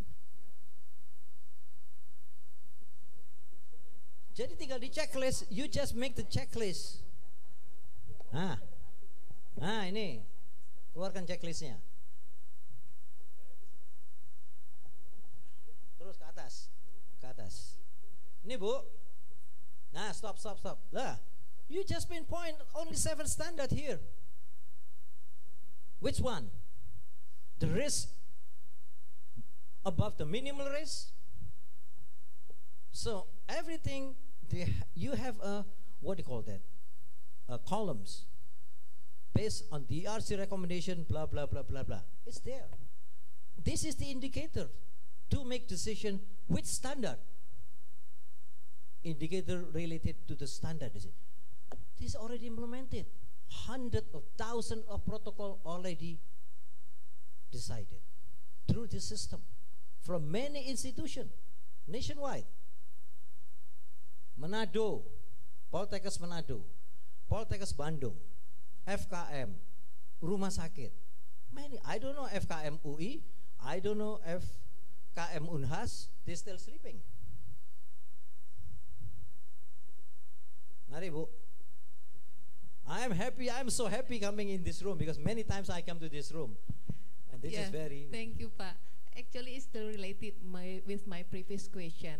What if one, the ERC, didn't follow the digital system yet? So, but they keep conducting the ethical review for the research. Sudah? Yeah. No problem. You do your own. Okay. Whatever. If you don't follow this, it's your decision. You can do whatever you want.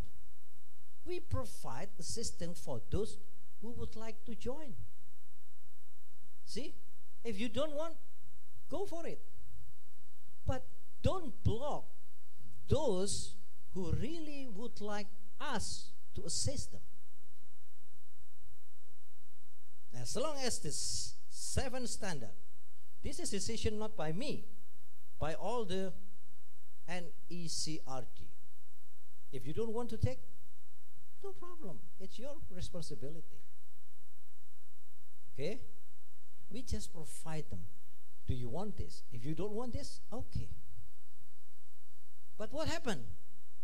Some people complain, why only this one system? If you want to take this, okay. If you don't want, leave it. But why you ask us to give you training for ERC if you don't follow this? Why? They keep doing the way they did, fine. When they request, remember, accreditation is in the regulation, not recognition. I talked with the minister twice, and then she signed accreditation. That was 2016. So I follow what the minister, the regulation by the government through ministerial decree, not minister, the regulation by the minister, decision by the minister is stipulated. Unless the accreditation is gone, it's no more there, that's fine. But many journals now asking ID of the ethical approval by ERC who are accredited. Yeah. ERC which is not accredited, they will not accept that. Sooner or later it will come. Itu yang menjadi soal. That's the problem facing us. Because there are many people, many institutions just make ERC for the sake of just making and just show, oh, we have ERC. But how you operate? The problem is whether we would like to do or we don't want. That's it. Not the willingness, not the quality, not the kemampuan, the ability. But it's whether we like or not, whether we would do it or not. Remember, ERCs was decided by Peraturan Pemerintah 39/1995. It's there. How many years? Almost 40 years. KNEPK was established in 2002. So far, people who would like to get training, they have to wait months. Institution. That's why they come to us. Okay, this is the process of change.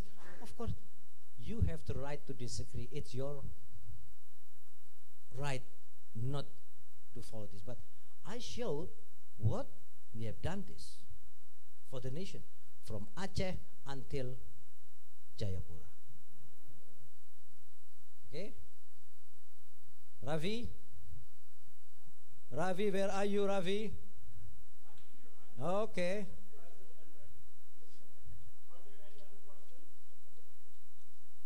Over here in the back. This is, tunjukkan, wait. Tunjukkan yang, wait, let me show you the KIPK-nya, wait. KIPK. Bukan KIPK. Yang SIM EPK. Oke, ini loh, Bi, KIPK. Ini loh KIPK. Ya. Look, 114 ERC registered through the system. They are in the process of putting electronic approval for the protocol, at least in their institution. Already done. Berapa protokol ini? Wi, berapa protokol? Protokolnya, Wi. Klik protokol. Ini loh di atas. Protokol di atas sih. Aduh kamu. Ya itu. How many protocols? Klik. 15, 12, 100. 1500 protocols. I know 400 already from FKM UNER. Some people are still trying to make themselves comfortable with this new system. They can develop by their own. But why you or we, some people disagree with this? If you disagree, no problem. Build yourself. But why you complain with this? Many people complain. We are just doing, Ibu, Adi and me are the KIPP member, and we have to do this. Otherwise, hey, you as the chair, you do nothing. I don't want to be blamed for that. And hopefully, thanks God, this year is my final year. My dear colleague, no more me as in the Ethical National Committee. Enough for me. This is my final year. I already resigned for 7 years. So I would like to go back to my field as a researcher, a scientist. Let other people continue doing this. There has to be new young people who has to conduct this. It depends on the new minister perhaps. This is a very, very dynamic elections this year. Just a few months from now. Okay? Ravi, continue. This is the shows how you can see. This is the protocol. Lembaganya, Wi. Fakultas Kedokteran, lembaganya KIPK. Fakultas Kedokteran Universitas 11 Maret, FKM UNER, Aisyah, Stikes Bani Saleh, dan sebagainya, dan sebagainya. You can see from your cell phone or from the laptop. Makassar, FKM Unhas. But just list it by registers but do nothing. Oh, okay, excellent. Yeah. No, laptop is just upload in this computer. Nggak usah dikirim ke saya. Karyadi Hospital, Muhammadiyah, Poltekkes, etc. etc. Cariin, Wi. FKM. Nggak bisa diketik. Nggak keluar, Wi. Provinsi mana, Wi? Provinsi Makassar. Nggak bisa diketik itu. Sama dengan mana? Sama dengannya di sini.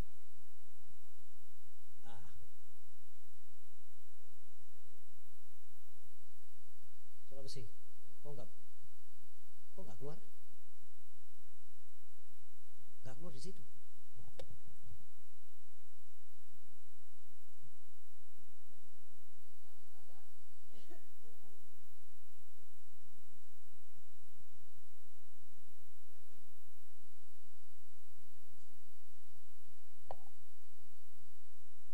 Pak Feni di sini langsung dia nggak mau keluar. Mestinya bisa itu. Ini lagi muter-muter terus ya. Kodifikasi, nama KIPK apa?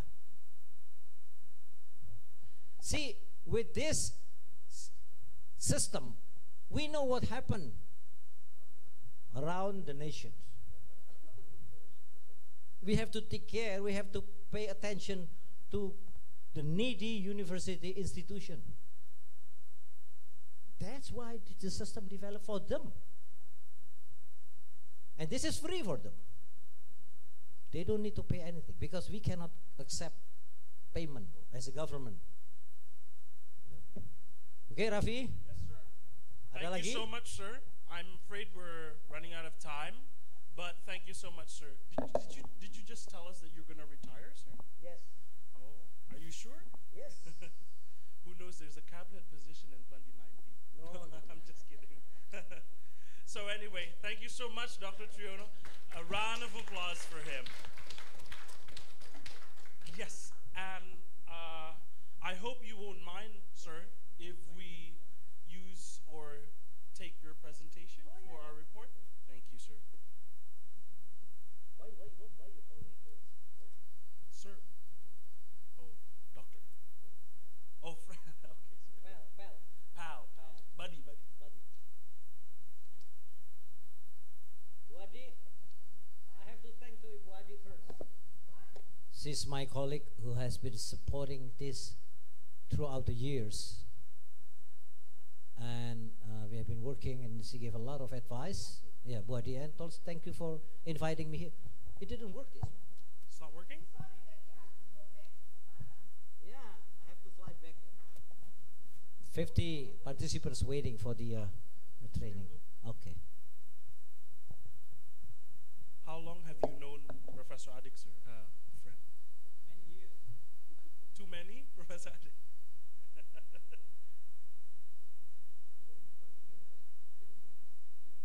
Okay then. So as we close to the presentation, it is time to sadly come to an end of this international workshop. However, I'm sure with the success of this workshop, with its diverse range of speakers, we are going to have this very, very soon. He said continue. And we'd like to say thank you to him and give Dr. Triono another round of applause. And with this, we would have a little ceremony, and we would like to call Professor Ryder first as, oh no, not Professor Ryder, Prof. Adik first, as Prof. Adik presents the certificates of appreciation for the participation and contribution of all international speakers. We're going to call them one by one. Yes, sir, ma'am.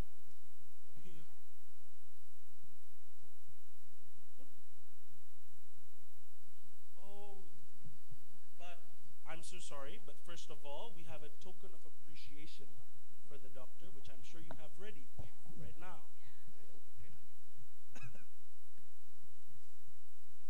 Dr. Triono.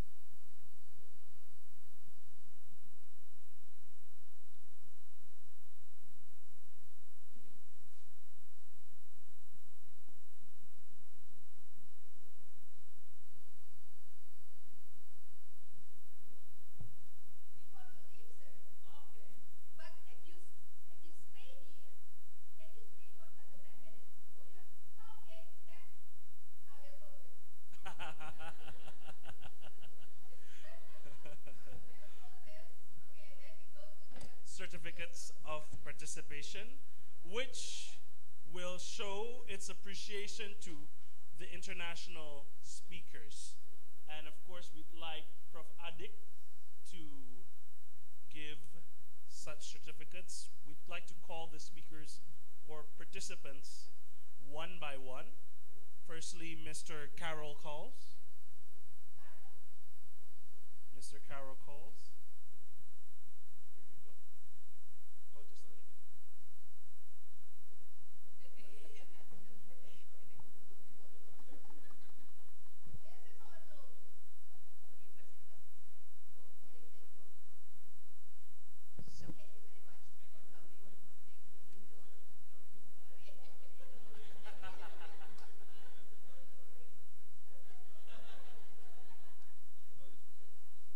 And unfortunately, I'd love to call in Mrs. Xiaomi Chai, but she is not here at the moment. But could I have a representative, perhaps, from China?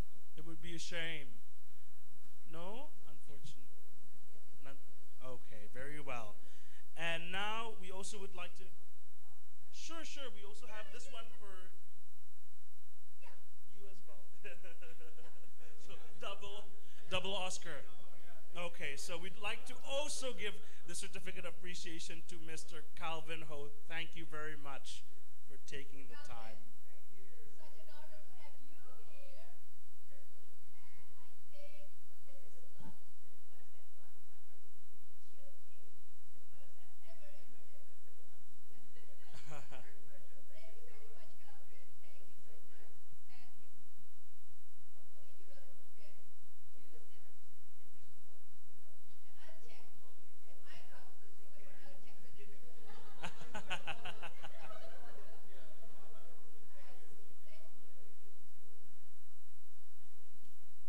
Thank you very much. And we'd like to also give a certificate to Mr. Kenji Matsui. I hope I said that correctly. Forgive me, but please receive your certificate from Professor Adi.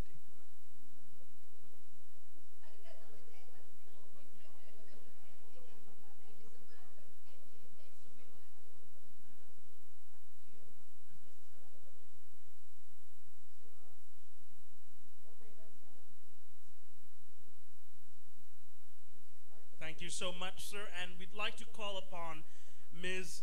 Pon Pimon Adams to receive her certificate as well.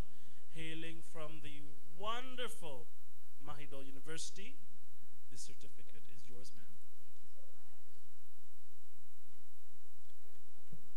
I think I would.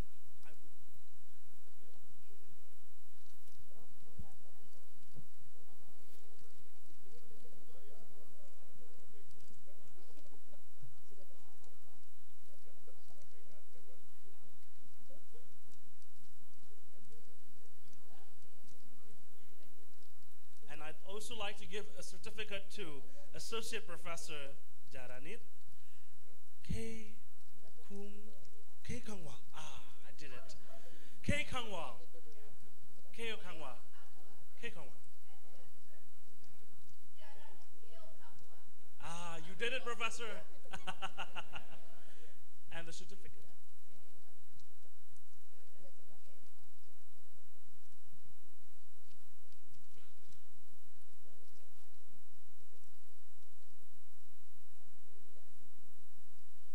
And last but not the least, the distinguished Professor Raider K. Lee, MD, PhD. Give a round of applause for the professor.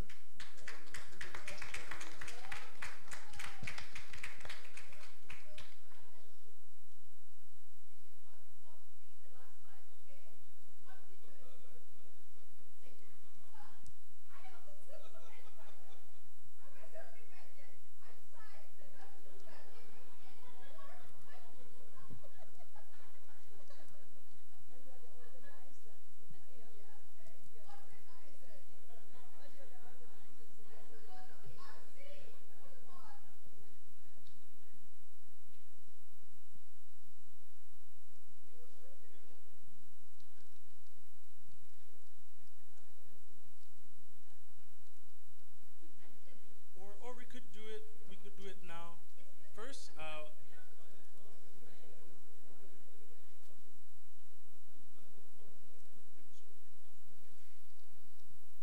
and for our distinguished speakers, we'd like to call Dr. Esty to give the certificates of appreciation. Oh, I'm so sorry. We'd like to call once again our beloved Professor Raider to come and present the certificates of appreciation for the speakers. So the first one will be for our speaker, Professor M. Sudomo.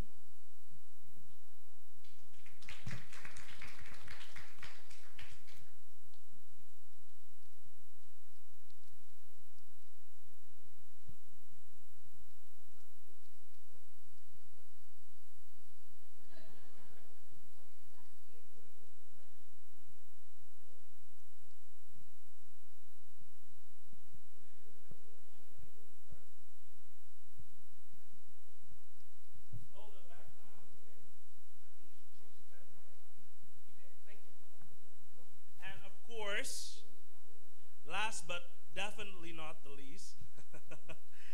Dr. Triono Sundoro.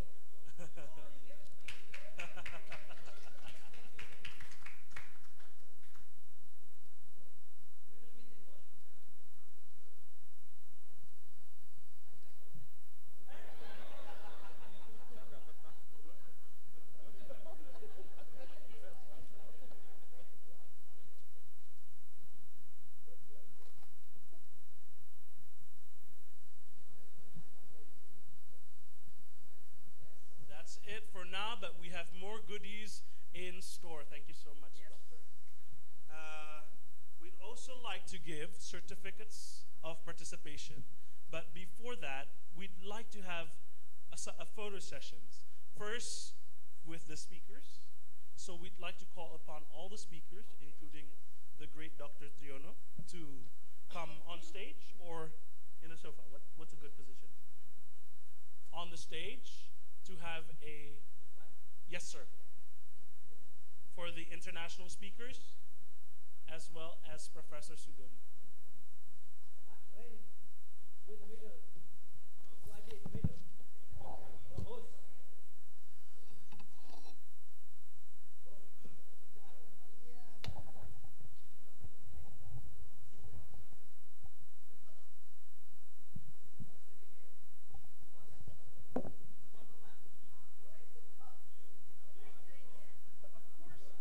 And of course, Dr. Esti and our international participants.